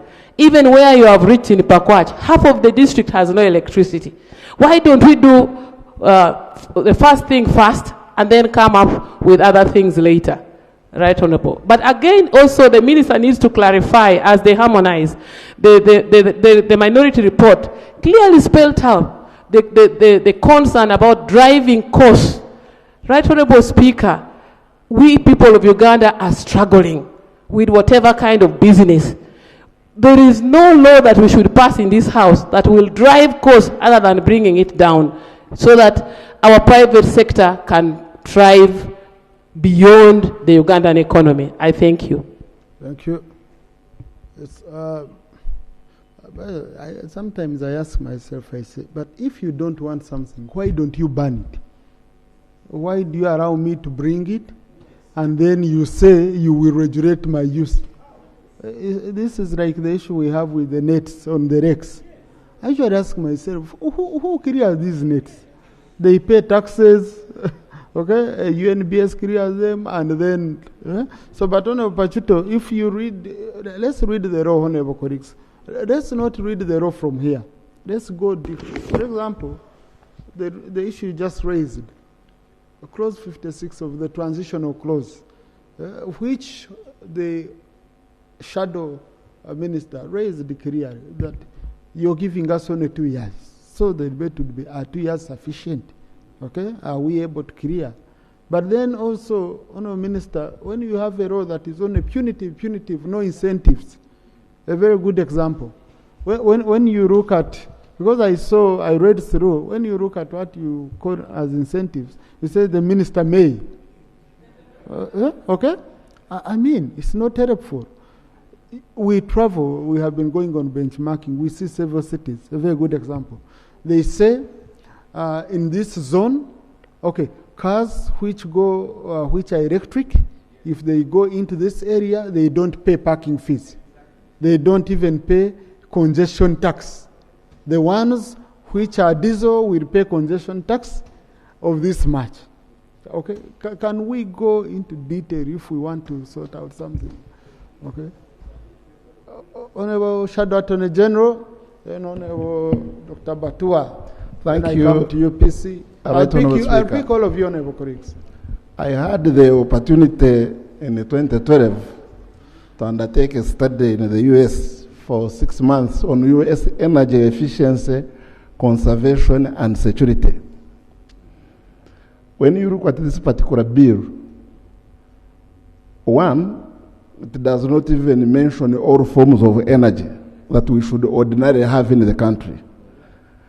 And it is looking at targeting a specific part of the energy. You are not looking at wind energy, you are not looking at solar, you are not looking at all sorts of things. Two, if you look at the definition sections themselves, particularly the definition of energy efficiency and energy conservation, you realize that these are matters that ordinarily would have been provided for in statutory instruments and regulations, but not in an act of parliament, as is. And if you are talking of legislating on behavioral change of use of energy, of course, if you misuse energy, the bills themselves will pay you. So you do not need to legislate on this. And then you are also anticipating technological advancement, you want to legislate on something that will come in the future. With all honesty, I think possibly this particular bill could be a work of some individuals targeting a specific product or business, but I don't think it is intended to help the country whose energy is currently, especially electricity, at 22%. So in my view, we should support the view that this is not a bill that should take Parliament's time. Thank you. I had called Dr. Batua and then UPC. Thank you, Right Honorable Speaker. In energy efficiency, among many other things, we are discussing the idea of setting standards for appliances.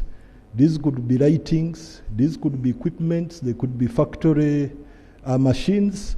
But I want to say that since human civilization got us into industrialization, the concept of energy efficiency is just recent. A lot has been manufactured, a lot is on market.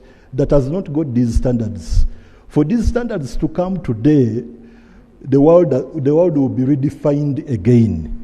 To set standards for a socket, for a wire, for a bulb holder, for even somebody who is in a house to say that the minimum size of a window you should have should actually be this to allow, you know, a lot of light inside. You're rewriting so much to make it practical. So it is something that we should look at critically and know where to start and where to end. But again, when you look at industries, which could be an easier way to start, where we set standards for some of these equipments that are being procured, those equipments come at a cost since they are energy efficient equipments. That cost, who much is it? If it's rebates and incentives, you know, we should know, because the ministry that is presenting this work doesn't have the liberty to give incentives.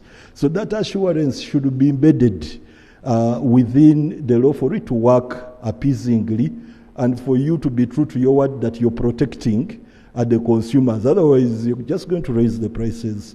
Thank you very much. Honorable Santa. Thank you so much, Right Honorable Speaker, for giving me this opportunity.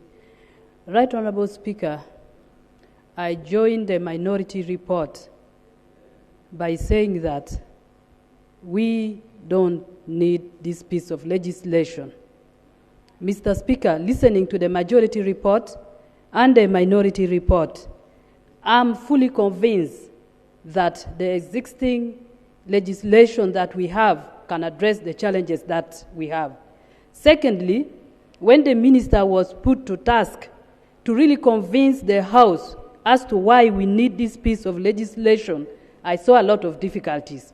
And even when the chair came to support the minister, I saw the chair giving us example of a foreign trip that the minority minister went to, failing to convince me in particular, Right Honorable Speaker.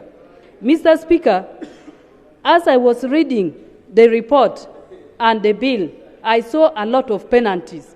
And yet, Mr. Speaker, if we are going to come up with a good law for energy efficiency and conservation, and we are leaving the majority of Ugandans, and we are not even targeting other forms of energy, Mr. Speaker, I don't think in this current form we are doing anything good for this country, Mr. Speaker. So I'm of the view that let's leave this bill and then we look at what we have the provisions. We are good at making laws, but the implementation we are poor at. I think that's why we are finding ourselves coming with yet another law, and yet we are failing even to convince ourselves as the House as to why we need this piece of legislation, Mr. Speaker. I thank you. Thank you, Honorable Singoma. Thank you very much, Right Honorable Speaker.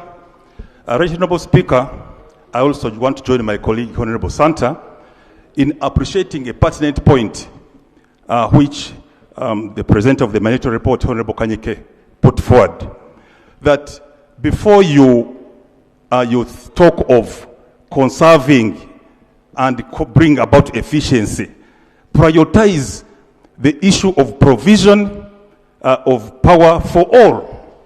Privatize that first, then you can proceed on the aspects of efficiency and conservation. Right Honorable Speaker and colleagues, you all recall that since the disbandment of REA, it has been almost impossible to have most of our areas get any of their areas on the grid. It has been almost impossible. For the last 5 years, we have been grappling with this problem. All of us have been moving the Ministry of Energy, trying to solicit for support in extending our areas to the grid, to no avail. So I think there are many issues which should be addressed by the ministry before thinking of conservation and efficiency, by focusing on these aspects of providing power for our people. We badly need power. The problem is there. The problem is ongoing. And the earlier we solve it, the better. Moreover, at the time when we're even going to elections. Thank you, Honorable Speaker. Thank you. Honorable Karwanga, then I come to Sembaburi.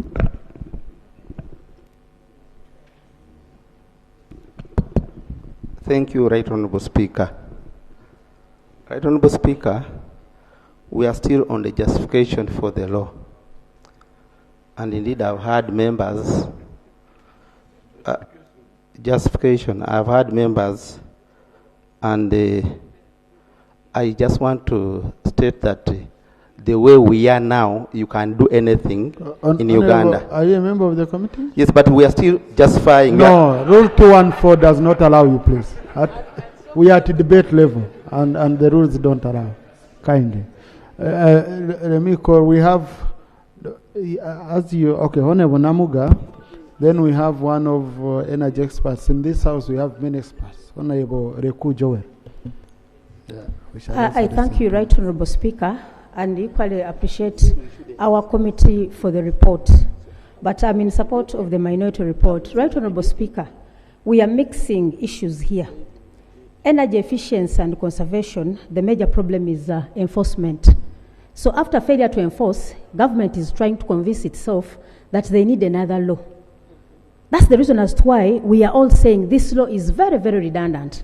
Honorable colleagues, everyone has been wondering about the Uganda National Bureau of Standards, where we have very old equipment coming to this country. For example, look at the area of medical. We have equipments that have been brought to hospitals, various hospitals. You fail to get the spare parts after a year. So is the problem the existing law or the enforcement of the standards of all these that we should bring in place? To Right Honorable Speaker, from the currently concluded census, extension of hydropower is just at 35%. And for Zimbabwe, we are at 14%. So I wonder how my good friend, my young brother, the minister, how you pick attention in extending, in bringing such laws in place than concentrating on doing your basic mandate under the national objectives and directive principles of state policy. Objective 27, you've clearly stated about basics.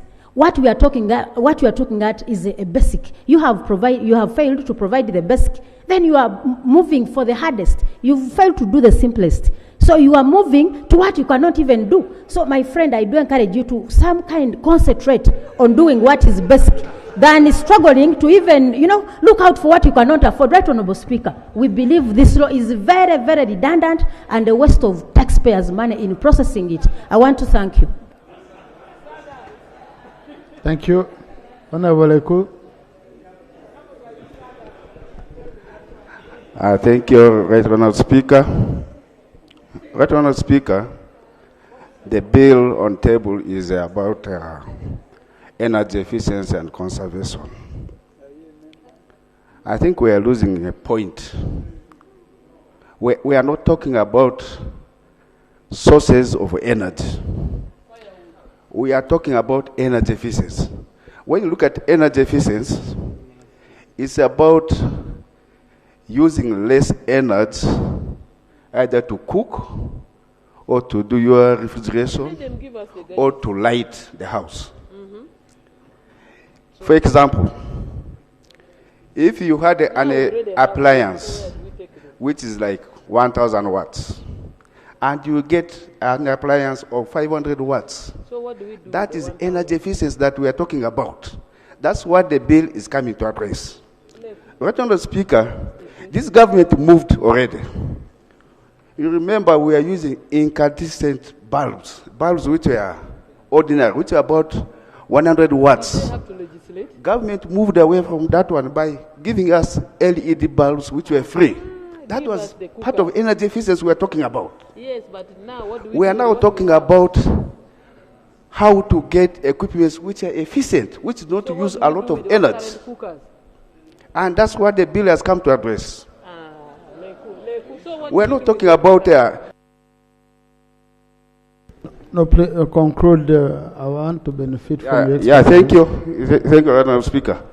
We're not talking about whether you're using grid power, you are using solar, or we are using thermal.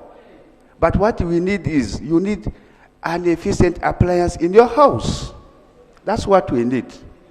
Right on the Speaker, there was something which I talked about earlier, especially for the commercial buildings, where we could introduce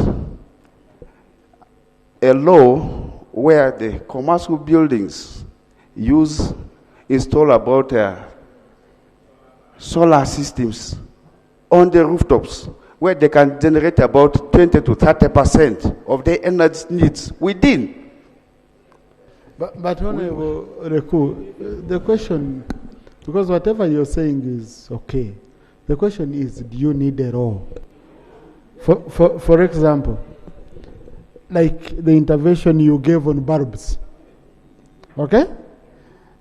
If, for example, government said that all government vehicles should be electric or hybrid, okay? Honorable Kasai. For example, if government said all government vehicles should be electric, okay, or hybrid, it says no, government buildings should be, for example, have solar panels. You say we can widen the windows and all that so that we don't use AC in government buildings. All of that.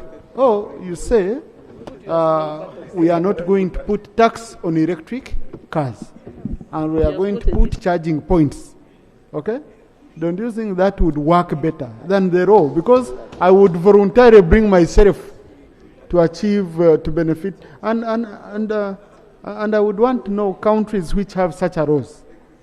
Countries which have such a laws. You say, for example, in Kenya they have this law, in Tanzania they have this law. Oh, we are going to be the pioneers and all that. These are issues which we will respond to when you're coming back. Yeah, just for you to reflect on. Okay. So, Honorable Reku, that's enough. Yes. Yes, I wanted to allow Wakiso.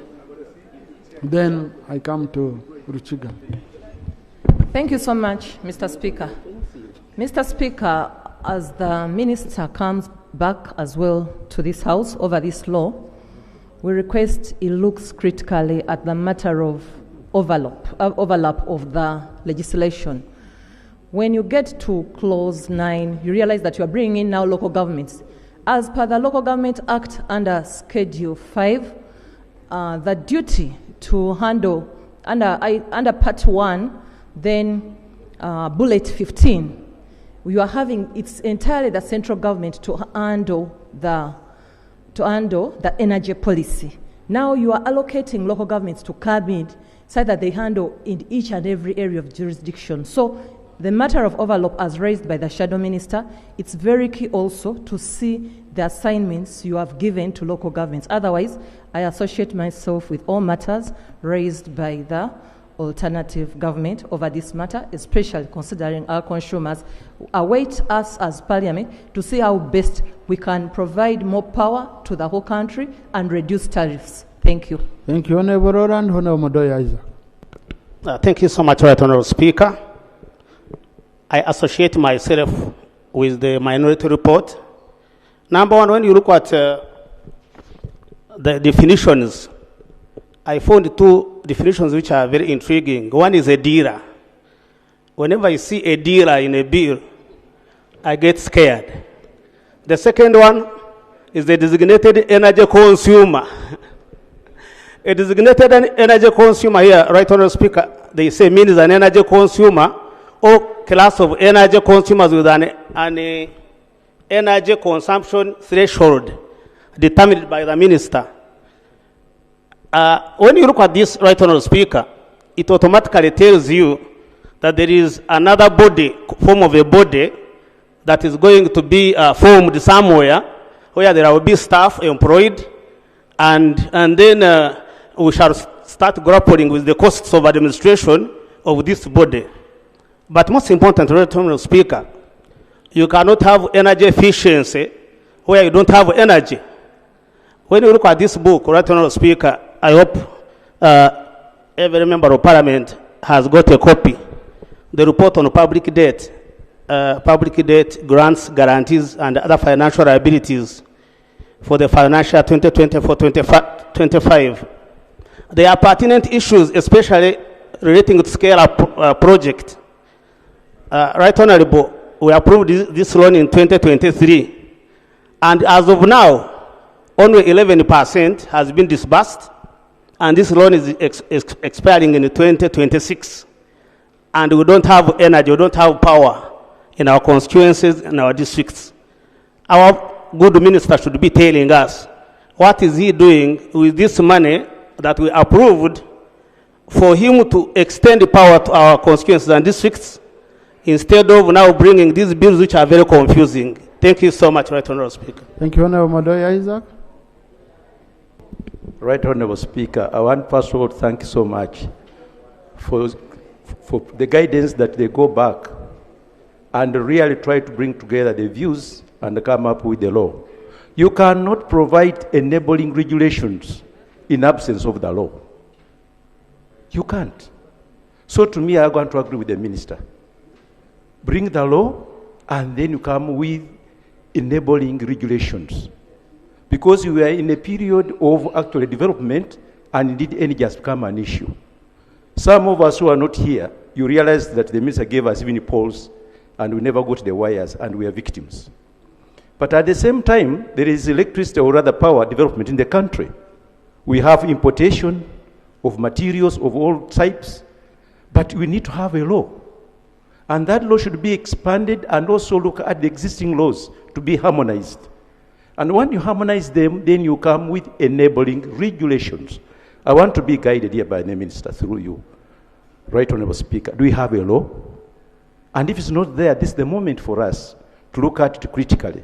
And in a view, to me, I want to say even the views of the minority report could be incorporated to enrich, to make a law. We should not treat it like opposition matter or a government side. Those views were good, and they were lacking maybe somewhere. We can incorporate them. We look at also existing laws, enrich them to give the governance of this country.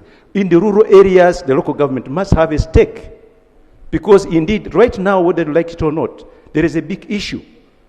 Where I come from, Bududa, looking for firewood, getting firewood, it's a problem. In the north recently, I saw them burning charcoal, but there were no alternatives. Now, we can extend the power. We can extend the electricity, even the solar system, but let's have the law. And this law, we should create it, not really create this, debate it fairly without fear of favor, and then incorporate those issues so that when you come to regulations, we should also discuss them at that stage. But as of now, I want to agree with the minister that we need a law. Thank you. Now, honorable colleagues, this is a law where you can't bring politics. Even if you tried, the politics won't come in. I think this is a law that is, this is an area that is very, very, very clear. There's no way you can bring politics in this area. Who wouldn't want to have efficient energy use in their home? All of us, we would. But now the question is, which is the bone of contention? Do we need a new law, or the existing laws are sufficient? Okay? The government side is saying they are not. There are gaps in the law. So, can we enrich the existing laws, or even under the existing laws, you have enough authority, enough power to bring statutory instruments, to bring regulations, to, and other interventions without necessarily going for the law. Okay? And like I said, Ari, I think I was sharing with the minister when we were in my office. I told him, I said, no, minister, when you're making a law, you make a law that fits in society, not society that fits in a law. Otherwise, it will be difficult for people to buy the law to, buying is very, very critical for any law which you make. So I'm not saying that we are having a huge disagreement. We are all saying we need to have energy efficiency. It's very critical, but the approach. And that's where we need to go back and we allow the minister to conclude. Honorable colleagues, let's stop. Rope, we'll stop on this. We shall open up again when the minister brings some of the responses. I will allow you to ask more questions at that time. Right Honourable Speaker, work was put into these two reports. I especially want to appreciate my colleagues on this end because they are not opposed to to this bill even for political reasons. They are saying the objective of the bill is a good one. In fact, in the minority report, the word they use is commendable. However, and that however is what we are trying to address. Firstly, the good honorable chairman of the committee, he said something that was self-defeatist. He said he sent our shadow minister to benchmark. The shadow minister went and benchmarked. Now he has given you a report based on the benchmarking, and you don't want to believe it. Now you who didn't go, why don't you want to believe the person you sent, Honorable Chair? I found that to be self-defeating. When you send people on a task, then they come back and give you a report as chairman. You believe that because you sent them well knowing, they are going to give you a good report. So please believe them.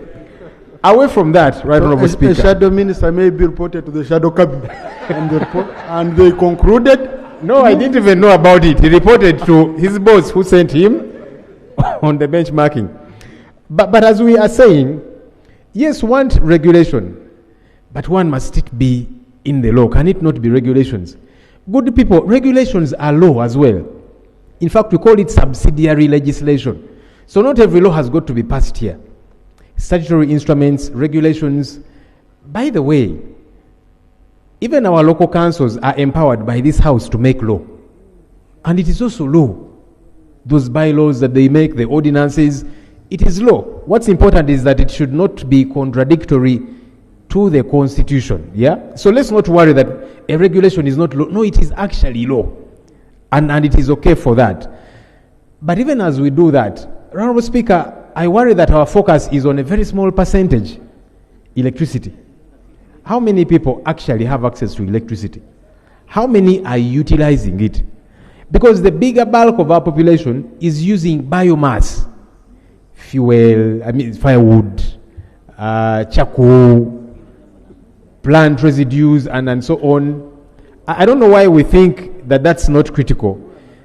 So even if we achieve, because the bill is saying efficiency and conservation, even if we achieve 110% efficiency, it will only be on a very small fraction, and that's electricity.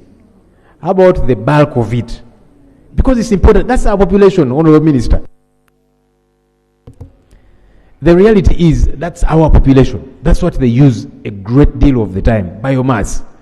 So what we are talking about, because for us we think it should be regulations, if you want to do an all-round 360-degree picture, don't focus on just electricity, because then you'll not be doing much. And that's the point that we are making. Thank you. Thank you. So, Honourable Minister, I think we've enriched, the response you would need to bring in, but I'm interested in the issue of incentives. What incentive would you give me to make me use energy efficiently? And even if you put what kind of punishment, sometimes the punishment is cheaper than the option. A very good example. You put a punitive tax on old vehicles, but the tax on brand new vehicles is still way, way, way high, okay? And I end up going back for an old vehicle, what we call constrained demand in economics. You constrained me from accessing this service by making it expensive, yet you're punishing me for getting this one. So if you did, for example, and you say, I don't know, import duty or what, if you say brand new cars or hybrid cars and electric cars, no tax. Okay? And I weigh the cost benefit.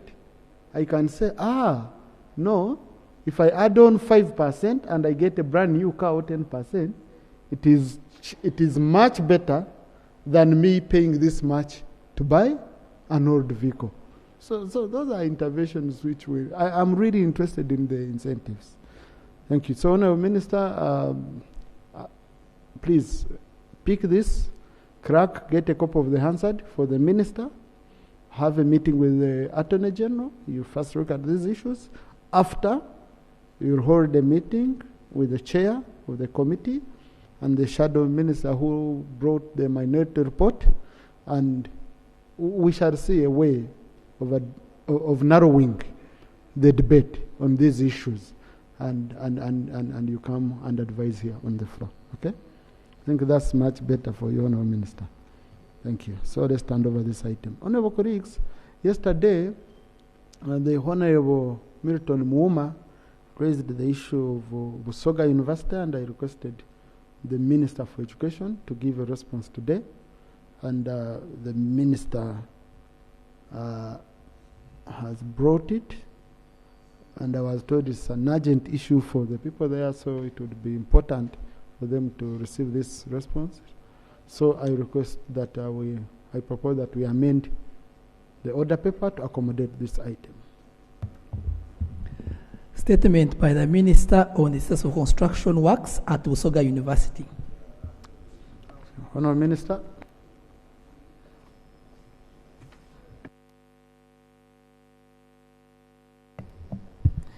Thank you, Right Honourable Speaker, for giving me this opportunity to make a statement on the status of construction works at Busoga University in Uganda campus. Right Honourable Speaker, on Tuesday, 16 September this year, Honourable Milton, the Member of Parliament of Kiguli County, raised concern issue over the installed construction works at Busoga University in Uganda district. The Ministry of Education and Sports wishes to update this August House on this matter as follows. In collaboration with the Ministry of Works and Transport, the Ministry of Education and Sports developed architectural and engineering design for critical renovation at the university's Uganda campus. Mr. Speaker, the UPDF Engineering Brigade under the Ministry of Defense and Veteran Affairs was contracted to undertake these works at a cost of Ugandan shillings 3,795,849,158. The project began in March 2025 and was initially scheduled to completion by the end of June 2025. The contractor received 100% of the contract price. Mr. Speaker, the current progress and achievements so far. As of August 2025, the project has reached 75% physical completion. The majority of the construction work is complete as of now, including roofing reconstruction, demolitions, and wall reconstructions. Most of the buildings have been roofed, with the exception of a few blocks in the central teaching facility that required additional support after it has shown signs of collapse. The current works are focusing on the finishing stages, which include installing windows, doors, and electrical fast fixes, as well as laying terrazzos, flooring in several facilities.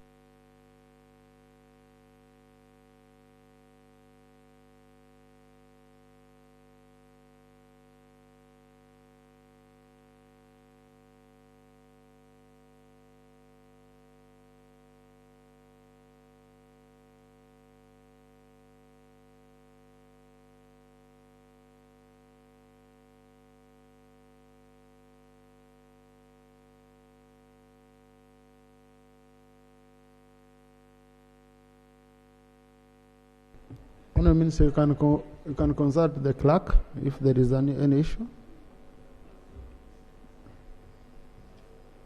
Just consult the clerk.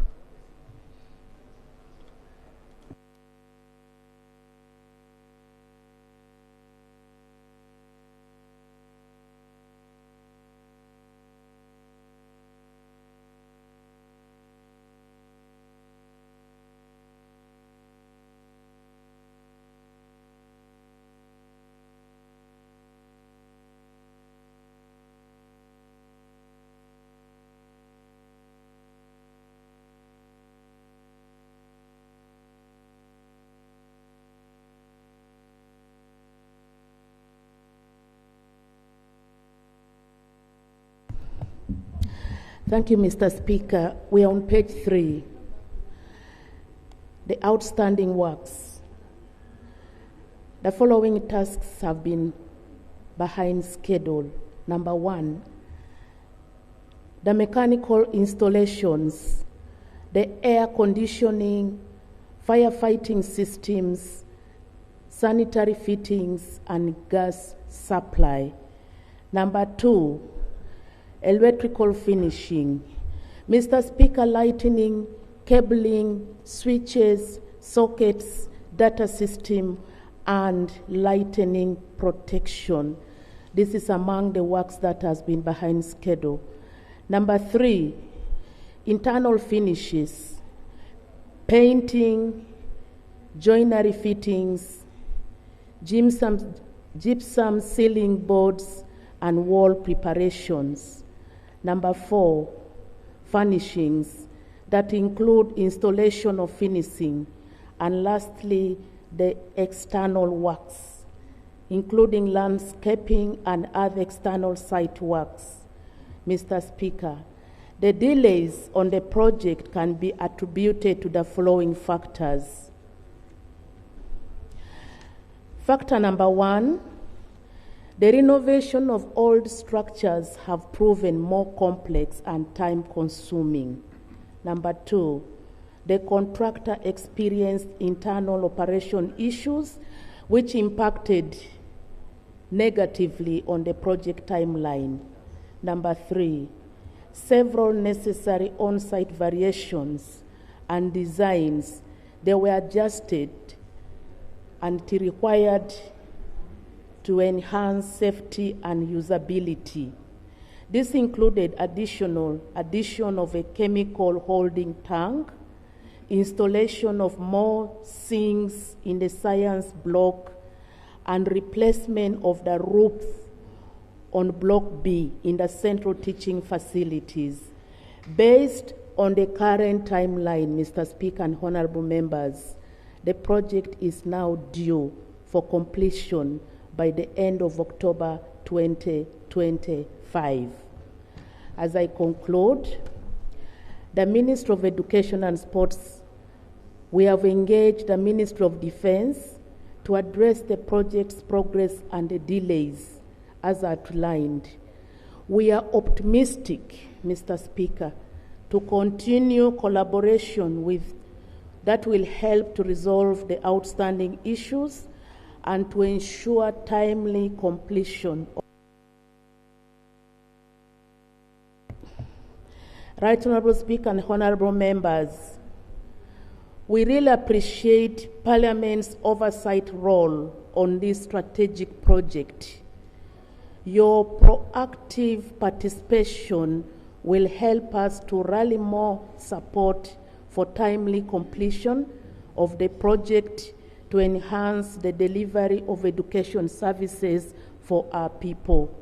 Once again, we pledge our total commitment to complete this project so that we can see the commencement and the operation of the university once everything is complete. I thank you and I beg to submit.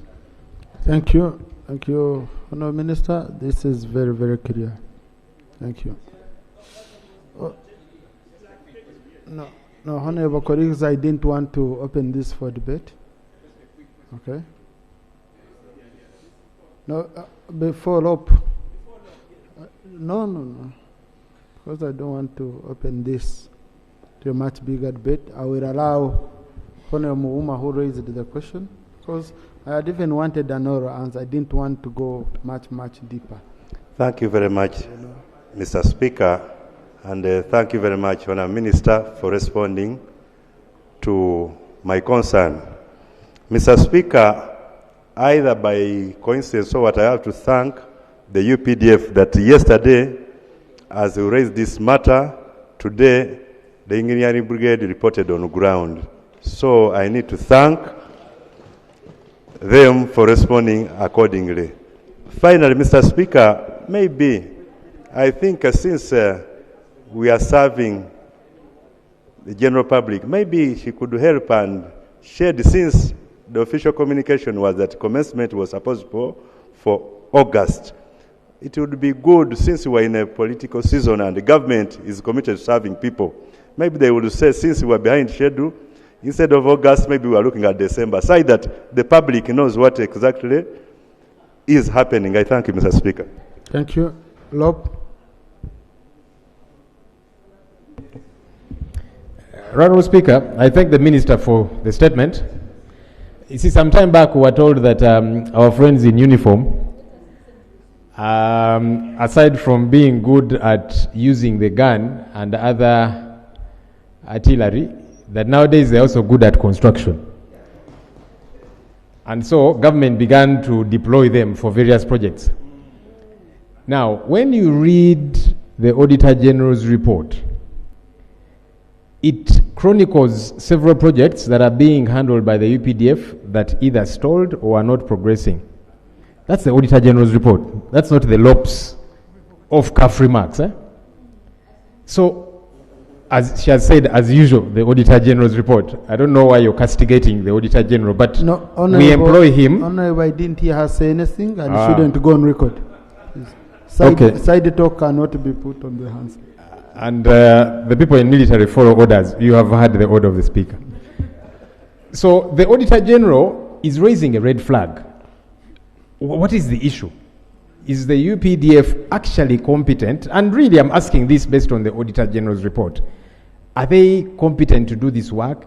Is it that they are not supervised to do this work? Because why is the Auditor General telling us many projects, schools, hospitals that are being handled by the UPDF Engineering Brigade not progressing?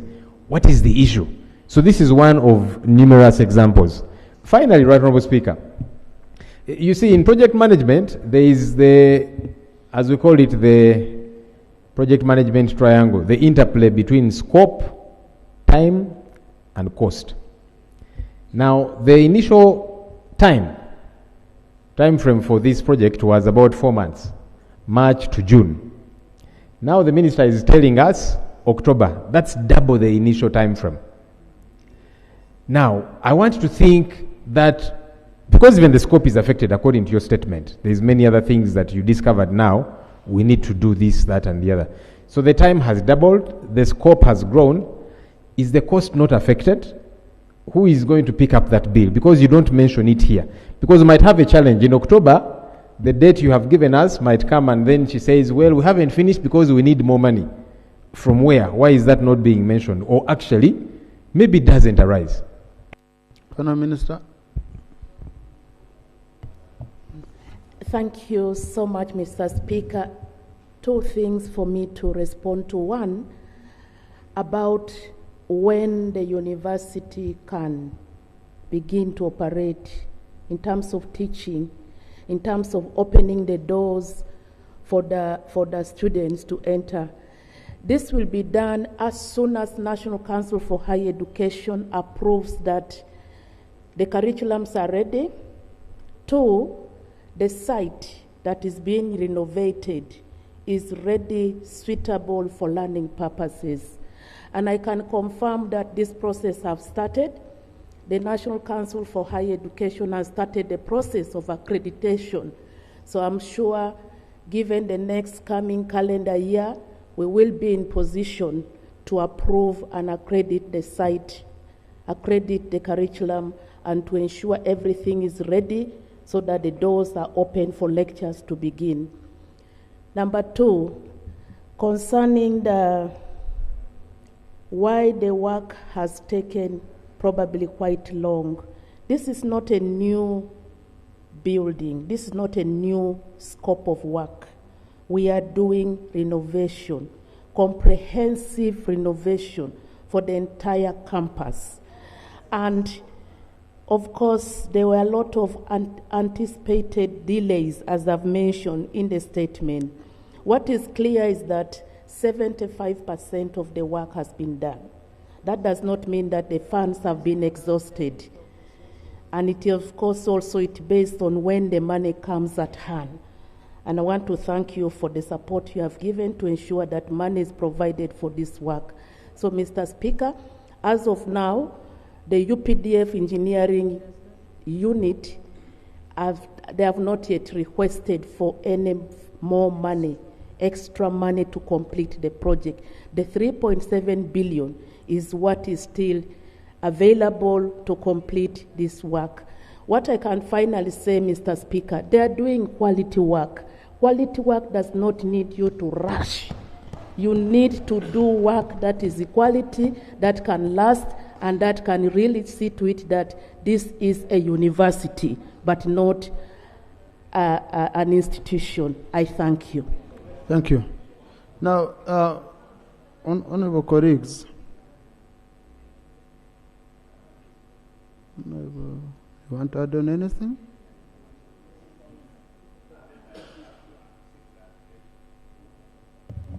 Thank you so much, Right Honourable Speaker. The issues the Leader of Opposition raised were issues to do with the Busoga University, but he also raised a general question about the work of UPDF, and I've come to respond to that. We took a decision as Cabinet. If you remember when we had under education and under health, where we had the lotting system, where a contractor would be given responsibility to build the schools in a sub-region, and they were delaying, and even there was the issue of the delay in work, but also the quality and the cost. So, under the leadership of His Excellency, decision was taken that we stop the lotting, let UPDF take on the construction of secondary schools, of health centers, and above, those are referral hospitals and whatnot. So that decision was taken, reason being that we have the engineers brigade under UPDF. They can do the construction, do quality work, and slightly cheaper cost. And why the delays now is because of availability of resources. And once resources are available to UPDF, construction goes on. Thank you. Thank you. Now, honorable colleagues, just like from my experience, I don't know if colleagues on this side, you've had an opportunity of having a project of being done by UPDF in your area. Now, in my constituency, I got a project. At first, I had a doubt, but I want to be honest. I was surprised by their level of quality and professionalism. And I got, for example, I got blocks used by the other contractors who are being subcontracted under World Bank and all that. And then I compared with the blocks of the UPDF. Totally unbelievable difference. Even where these people could try to use only horror. No, I'm giving. Honorable colleagues, I also represent a constituency, and it's important I give you information. Okay? The quality of materials, but also, I think what they need to be cautious about, because they are so patriotic, that is where they reach and they say, no, I would rather adjust for the better of the final product. A very good example. In the design, the roofs were supposed to be for wood. Okay? But I'm told them, they said, but it's unfair to do wood, let's use metal. That's an extra cost. Then you find they say, no, but you can't do, for example, staff houses and you do terrazzo in them. Let's do tiles. And I've gotten information, they've done it in many areas. So trying to make things better, but sometimes you find money is not there. But what we need most, I think, Honourable Minister, is if you have given UPDF all this much work, then also bring a proposal here with the funding proposal. We improve on their capacity. Because if you give someone around 200 schools and you don't give them more capacity to recruit more engineers, to purchase more vehicles to use and all that, They are going fast wait, they finish this project, they go on this. They finish this project. That's why you will have issues of complaints from members. So I think as a cabinet, you need to go back, you look at it. We say we are giving this assignment to UPDF Engineering Brigade. Let's build their capacity to be able to take on these assignments in a timely manner. Because most of the complaints they are not on ground. Why? Because they are busy, they are overstretched. I think we need to give them support to address that concern. Honorable Kanya. Thank you very much, Honorable Speaker. Honorable Speaker, the UPDF got a contract to do health center in Merikiti more than now 2 years ago. And according to the UPDF guideline, I was told they receive 100% release. Because I followed with the Minister of Health, they received 100% release more than 1.5 financial year. The structure is still incomplete. Health center, maternity in Merikiti. Besides that, Right Honorable Speaker, the quality of the work was very substandard if it wasn't intervention of the district engineers. Therefore, I want to request the UPDF, treat the speaker well, that is good, because it will be embarrassing if you did a poor quality work at the Honorable Speaker's constituency. But do the quality work the entire country, and I agree with the proposal of the Right Honorable Speaker that let us build the capacity of UPDF, let them request for resource so that they can do good work for Uganda. Thank you. Honorable Ekanya, when you are doing a project in my constituency, because it is government man appropriated there, I follow up. You can't do shadow work. That's why you have also said, when the district followed up, they did good work. Meaning if you had followed up earlier, no, meaning if you had done your work of oversight, because me, I don't take it for granted. I don't think they are doing this because it was my area or what. No, I think this is the standard, but for every standard to be easily achieved, we also need to go in, we check. Wrong elements, you can't fail to get them in many places. So, but honorable colleagues, I think what we'll need, maybe the Minister for Defense should come and update us on the projects under engineering brigade, because I'm receiving many colleagues complaining, they gave us a project, they got money, they've not started, and we see how best we can support. Next item. Item number 3 on the order paper. Motion for a resolution of Parliament authorize government to borrow euros 183,309,947.16 from Standard Chartered Bank and Uganda shillings 120,395,249,259 from the domestic market, that is 6 months treasury bill, for finance strategic towns water supply and sanitation project phase 2. Thank you, honorable colleagues. We dealt with this matter substantive, and I now put the question that the motion for resolution of Parliament authorize the government to borrow euro 183,309,947.16 from Standard Chartered Bank and UGX 120,395,249,259 from the domestic market 6 months treasury bill for financing the strategic towns water supply and sanitation project be approved by this House. Those in favor say aye, and to the contrary nay. The ayes have it. Honorable colleagues, House adjourned, signed die.